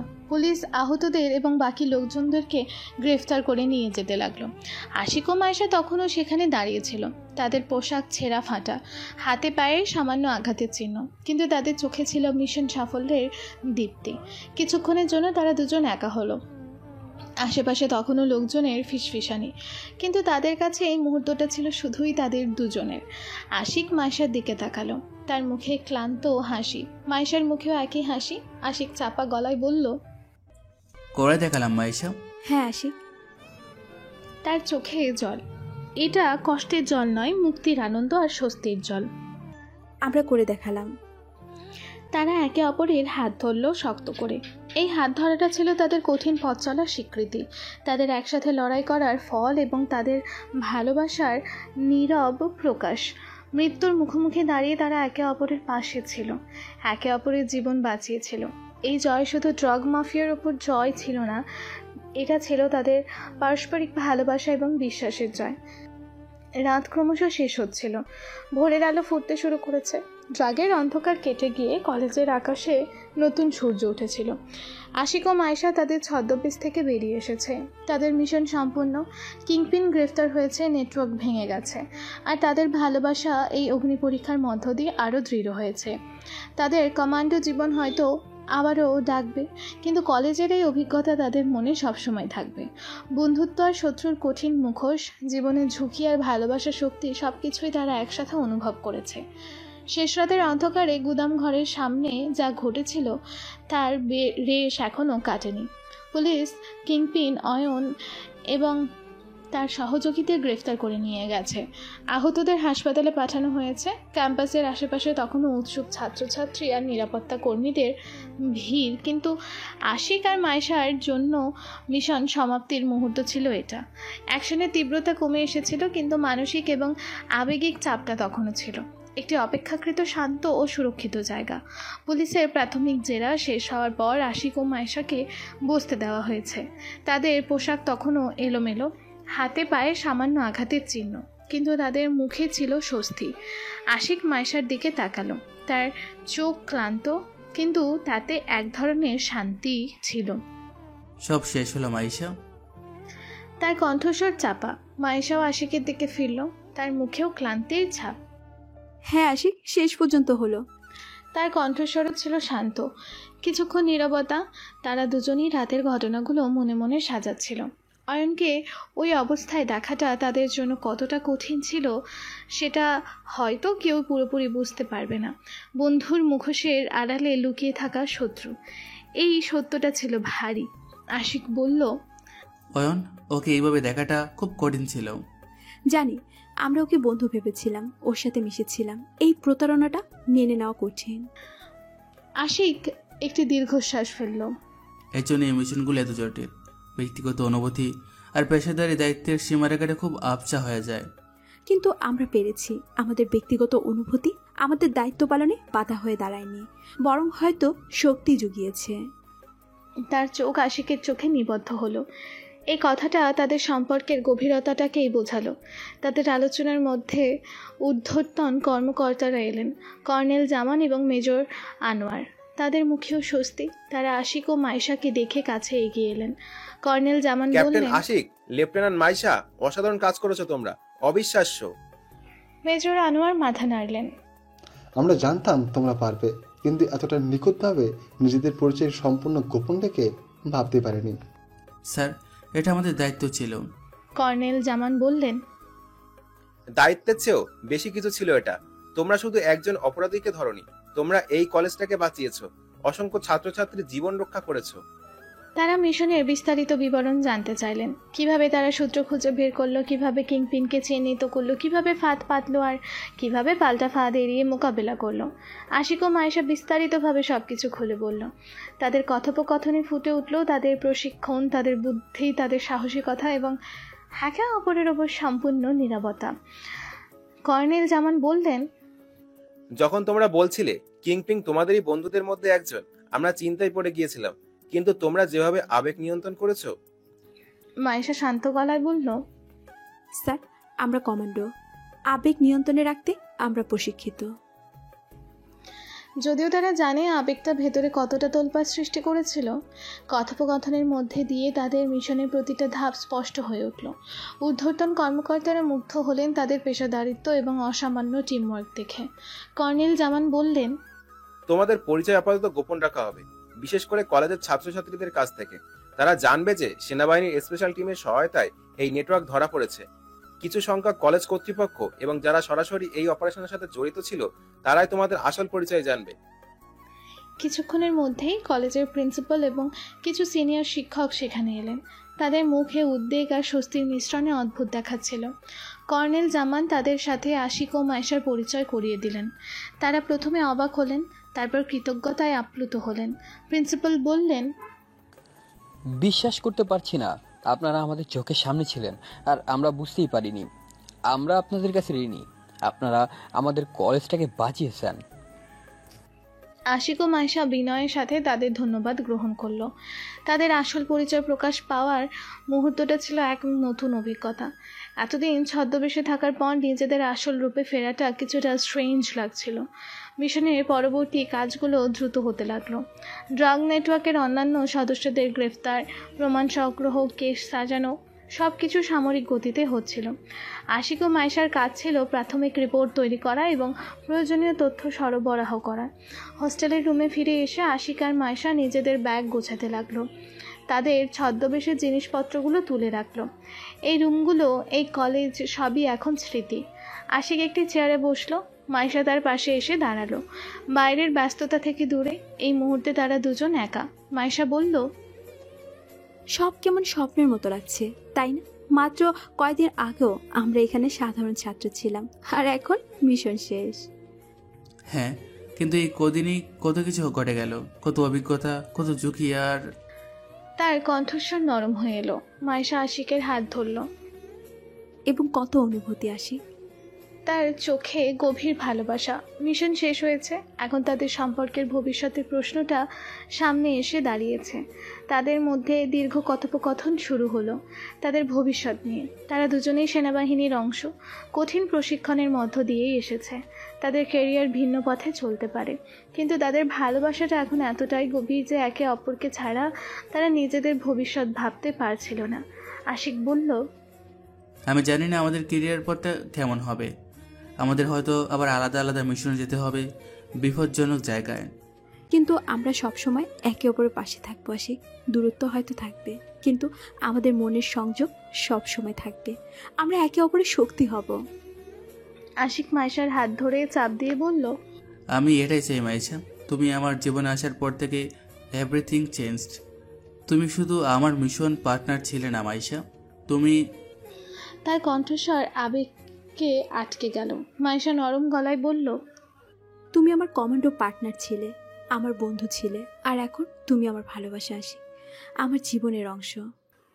তারা তাদের ভবিষ্যৎ পরিকল্পনা নিয়ে বিস্তারিত আলোচনা করলো। তারা তাদের ঊর্ধ্বতন কর্মকর্তাদের সাথে কথা বলবে, তাদের সম্পর্কের কথা জানাবে। সেনাবাহিনীতে এমন অনেক দম্পতি আছে যারা একসাথে কাজ করে বা কাছাকাছি পোস্টিংয়ে থাকে।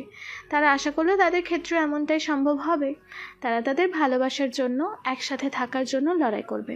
আশিক বলল, হয়তো আমাদের কিছু ত্যাগ স্বীকার করতে হবে, হয়তো আমরা সবসময় একসাথে মিশনে থাকতে পারবো না, কিন্তু যদি আমরা একসাথে থাকতে পারি তাহলে সেটাই সবচেয়ে বড় জয় হবে। ঠিক বলেছ। আমার কাছে তোমার পাশে থাকাটা সবচেয়ে বেশি জরুরি, ক্যারিয়ার সেকেন্ডারি। আমরাও তাই। তাদের কথোপকথনে ফুটে উঠল তাদের পারস্পরিক ভালোবাসা, বিশ্বাস এবং ভবিষ্যৎ একসাথে কাটানো দৃঢ় সংকল্প। তারা শুধু কমান্ডোর আর অফিসার নয়, দুজন মানুষ যারা একে অপরের প্রেমে পড়েছে এবং একসাথে জীবনের পথ চলতে চায়।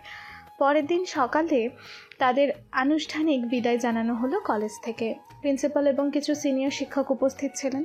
তারা আশিক ও মাইশাকে তাদের সাহসিকতার জন্য ধন্যবাদ জানালেন। ছাত্রছাত্রীদের হয়তো জানালো না কারা ছিল তারা, কিন্তু এই মিশনে তাদের আত্মত্যাগের ফলে কলেজটি স্বাভাবিক জীবনে ফিরতে পারল। সামরিক হেডকোয়ার্টারে ফিরে আসার পর তাদের আনুষ্ঠানিক সম্মাননা জানানো হলো। একটি ছোট্ট কিন্তু মর্যাদাপূর্ণ অনুষ্ঠানে তাদের অসামান্য সাফল্যের জন্য তাদের পুরস্কৃত করা হলো।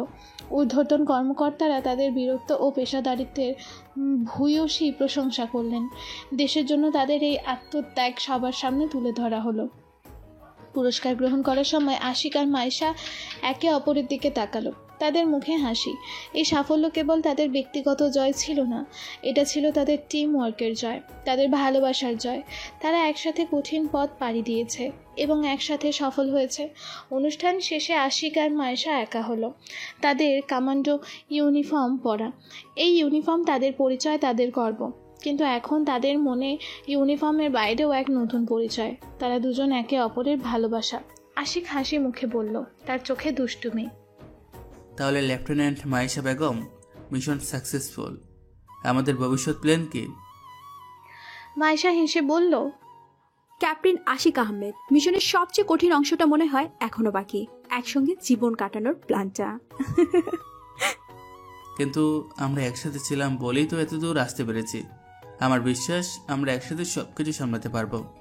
মাইশা আশিকের পাশে এসে দাঁড়ালো, তার হাত ধরল। আমারও তাই বিশ্বাস। আমার কমান্ডো, আমরা কোনো চ্যালেঞ্জ থেকে পিছিয়ে আসি না, আর ভালোবাসার চ্যালেঞ্জ তো আরও নয়। আশিক মাইশার দিকে ফিরল। তাদের চোখাচোখি হলো। ভেতরের আলো মতো স্নিগ্ধ, ভবিষ্যতের স্বপ্নর মতো উজ্জ্বল। তারা একে অপরের হাতে হাত রাখল। তাদের ভালোবাসায় মিশনে জন্ম নিয়েছে, কঠিন পরীক্ষায় উত্তীর্ণ হয়েছে এবং এখন পূর্ণতা পাচ্ছে। কয়েকদিন পর আনুষ্ঠানিক রিপোর্ট জমা দেওয়া হয়েছে। ঊর্ধ্বতন কর্মকর্তাদের সাথে বিস্তারিত আলোচনা সম্পন্ন হয়েছে এবং তাদের প্রাপ্য সম্মাননাও জানানো হয়েছে। মিডিয়ার সামনে হয়তো তাদের আসল পরিচয় পুরোপুরি প্রকাশ করা হয়নি, কিন্তু সামরিক মহলে তাদের এই সাফল্য ছিল এক বিশাল অর্জন। এখন তারা কিছুদিনের জন্য নিজেদের মতো করে সময় কাটানোর সুযোগ পেয়েছে। সামরিক ব্যস্ততা থেকে দূরে একটি নিরাপদ এবং নিরিবিলি পরিবেশে তারা দুজন একসাথে আছে। এই সময়টা তাদের জন্য অত্যন্ত মূল্যবান। কঠিন মিশনের ধুলোবালি সরিয়ে একে অপরের সান্নিধ্যে নিজেদের খুঁজে নেওয়ার সময়। একটি শান্ত বিকেলে একটি নিরাপদ বাংলোর লনে বসেছিল আশিক আর মাইশা। চারিদিকে সবুজ প্রকৃতি, পাখির ডাক, বাইরের পৃথিবী থেকে সম্পূর্ণ বিচ্ছিন্ন এক পরিবেশ। তারা দুজন পাশাপাশি বসেছিল, একে অপরের হাত ধরা। তাদের মাঝে কোনো কথা হচ্ছিল না, কেবল হাতের আলতো ছোঁয়ায় অনুভব করছিল পারস্পরিক উষ্ণতা আর নির্ভরতা। কিছুক্ষণ পর মাইশা নীরবতা ভাঙল। তার কণ্ঠস্বর ছিল নরম, কিছুটা আবেগ আপ্লুত। সবকিছু কেমন দ্রুত ঘটে গেল, তাই না আশিক? মনে হচ্ছে এই তো সেই দিনের কথা, আমরা কলেজে পা রেখেছিলাম, নতুন পরিচয়, আর আজ সবকিছু শেষ। আশিক মাইশার হাতটা আরো শক্ত করে ধরল, তার চোখে স্মৃতিচারণার ছায়া। হ্যাঁ মাইশা, এক অদ্ভুত সময় ছিল। প্রতি মুহূর্তে ঝুঁকি, প্রতি মুহূর্তে নতুন চ্যালেঞ্জ, আর সেই চ্যালেঞ্জগুলোর মাঝেই তার কণ্ঠস্বর থমকে গেল। মাইশা আশিকের দিকে ফিরল, তার চোখ আশিকের চোখে। তাদের চোখে মুখে ছিল সে কঠিন সময়ের ছাপ, কিন্তু তার চেয়েও বেশি ছিল একে অপরের প্রতি গভীর ভালোবাসা আর কৃতজ্ঞতা। সেই চ্যালেঞ্জগুলোর মাঝেই আমরা একে অপরের কাছাকাছি এসেছিলাম আশিক। মৃত্যুর মুখ থেকে ফিরে আসার অভিজ্ঞতা হয়তো আমাদের সম্পর্কটা আর সাধারণ থাকতে দেয়নি। ঠিক বলেছ। যখনই কোনো বিপদে পড়েছি তখনই মনে হয়েছে তুমি পাশে আছো, বা তোমার জন্য আমাকে টিকে থাকতে হবে। তোমার চিন্তা আমাকে শক্তি দিয়েছে। আমারও তাই আশিক। যখনই মনে হতো ধরা পড়ে যাব বা কিছু একটা ভুল হতে চলেছে, তখনই তোমার মুখের কথা মনে পড়তো, তোমার ধীরতা মনে পড়তো, মনে হতো তুমি পাশে আছো, তাহলে সব ঠিক হয়ে যাবে। তাদের কথোপকথনে ফুটে উঠছিল কঠিন সময়ের পারস্পরিক নির্ভরতা। আশিক বলল, বিশেষ করে সে রাতে গোলের ভিতরে যখন একা হয়ে গিয়েছিলাম, যখন লোকগুলো থেরে এসেছিল, তখন মনে হয়েছিল সব শেষ। কিন্তু তুমি যখন ছুটে এলে, সেই মুহূর্তে মনে হয়েছিল আমি সবকিছু সামলাতে পারবো, কারণ তুমি এসে গেছো। মাইশার চোখ জলে ভরে এলো। আর আমি যখন দেখলাম ওরা তোমাকে ঘিরে ধরেছে, মনে হচ্ছিল আমার শ্বাস বন্ধ হয়ে আসছে। তখন কমান্ডো ট্রেনিং নয়, শুধু একটা জিনিসই কাজ করছিল, তোমাকে বাঁচাতে হবে, তোমাকে কিচ্ছু হতে দেওয়া যাবে না। তাদের কথোপকথনে সেই কঠিন মিশন আবারও জীবন্ত হয়ে উঠছিল, কিন্তু এবার ভয় বা টেনশন নিয়ে নয়, বরং সেই কঠিন সময়ের মাঝেই জন্ম নেওয়া ভালোবাসার গভীরতা নিয়ে। আশিক বলল, কিংপিন যখন জানতে পারলো আমরা কমান্ডো, তখন আমার মনে হয়েছিল এবার হয়তো সবচেয়ে বড় পরীক্ষা দিতে হবে। আমাদের কভার ব্লোন আর শক্ত আমাদের চেনে।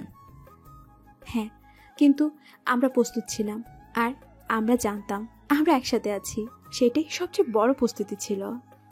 আশিক মাইশার হাতটা নিজের মুখের কাছে নিয়ে এলো, আলতো করে স্পর্শ করলো। আমার সবচেয়ে বড় শক্তি তুমি মাইশা, আর তোমার পাশে থাকাটা সবচেয়ে বড় নিরাপদ আশ্রয়। তার কণ্ঠস্বরে ভালোবাসা উপচে পড়ছিল। মাইশা আশিকের কাঁধে মাথা রাখলো, চোখ বন্ধ করে গভীর শ্বাস নিল। এই মুহূর্তে সে সম্পূর্ণ নিরাপদ অনুভব করছিল। মিশন শেষ হয়েছে, কিন্তু তাদের জীবনে নতুন মিশন শুরু হয়েছে। একসাথে পথ চলার মিশন। কিছুক্ষণ নীরবতা, কেবল প্রকৃতির শব্দ আর তাদের হৃদয় স্পন্দন। মাইশা মাথা তুলে আশিকের মুখের দিকে তাকালো, তার চোখে প্রশ্ন। আমাদের ভবিষ্যৎ কেমন হবে আশিক? আমরা কি একসাথে থাকতে পারবো? আমাদের চাকরি? আশিক নরম গলায় বলল, আমি জানি না সবটা কেমন হবে মাইশা, আমাদের পথ হয়তো সহজ হবে না, কিন্তু আমরা চেষ্টা করব। ঊর্ধ্বতন কর্মকর্তাদের সাথে কথা বলে আমাদের সম্পর্কের কথা জানাবো, আমাদের জন্য সেরা পথটা খুঁজে বের করার চেষ্টা করব। মাইশা ফিসফিস করে জিজ্ঞেস করলো, যদি সম্ভব না হয়? তার মনে সামান্য সংশয়। আশিক মাইশার হাত ধরল শক্ত করে, তার চোখে দৃঢ় সংকল্প। যদি সম্ভব না হয় তাহলে আমরা অন্য পথ খুঁজে নেব, দরকার হলে অন্য কোনো বিকল্পের কথা ভাববো, কিন্তু আমি তোমাকে হারাতে চাই না মাইশা, কিছুতেই না। তার কণ্ঠস্বরে ছিল অটল প্রতিশ্রুতি। মাইশার চোখে আবার জল এলো। আশিকের এই কথাগুলো তার মনের সব ভয় দূর করে দিল। সে জানতো আশিক একবার যখন কোনো সিদ্ধান্ত নেয় তখন সেটা থেকে পিছপা হয় না, আর তাদের ভালোবাসাটা এখন তাদের সবচেয়ে গুরুত্বপূর্ণ মিশন। মাইশা নরম গলায় ডাকল, আশিক। তার চোখে ভালোবাসা আর নির্ভরতা।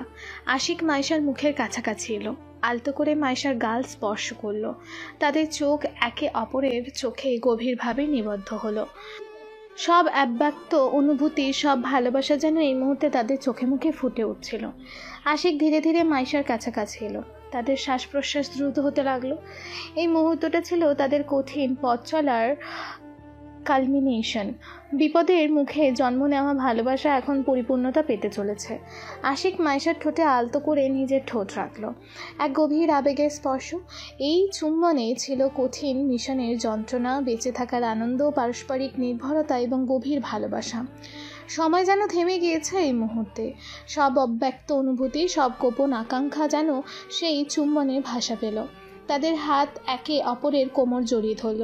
তারা আরও কাছাকাছি এলো, যেন একে অপরের সাথে মিশে যেতে চাইছে। চুম্বন গভীর হলো। সেখানে কোনো তাড়াহুড়ো ছিল না, শুধু ছিল ভালোবাসা, শ্রদ্ধার স্পর্শ। তারা একে অপরের উষ্ণতা অনুভব করছে, একে অপরের সান্নিধ্যে শান্তি খুঁজে নিচ্ছে। এই মুহূর্তে বাইরের পৃথিবী, মিশন, ঝুঁকি সব কিছু ভুলে গিয়েছে তারা। ছিল শুধু তারা দুজন আর তাদের ভালোবাসা। কিছুক্ষণ পর যখন তারা একে অপরের কাছে থেকে সরে এলো, দুজনের চোখই বন্ধ ছিল। দীর্ঘশ্বাসটা ছিল স্বস্তির আর গভীর ভালোবাসার। ধীরে ধীরে তারা চোখ খুলল, একে অপরের দিকে তাকালো। তাদের মুখে এক স্নিগ্ধ হাসি। এই হাসিটা ছিল সব কষ্টের পর শান্তি, সব ঝুঁকির পর প্রাপ্তি। আশিক ফিসফিস করে বলল, তার কণ্ঠস্বরে আবেগে কাঁপছিল, ভালোবাসি মাইশা। ভালোবাসি আশিক। তারা একে অপরের হাত শক্ত করে ধরে বসলো। সূর্য পশ্চিমে হেলে পড়েছে, প্রকৃতির আলো নরম হয়ে এসেছে। তাদের ভবিষ্যৎ হয়তো এখনও পুরোপুরি স্পষ্ট নয়, কিন্তু তাদের ভালোবাসা স্পষ্ট। তারা একসাথে এই কঠিন পথ পাড়ি দিয়েছে এবং একসাথে জীবনের বাকি পথটুকু পাড়ি দিতে চায়। তাদের কথোপকথন চলল আরও কিছুক্ষণ, তাদের জীবনের নতুন অধ্যায় নিয়ে।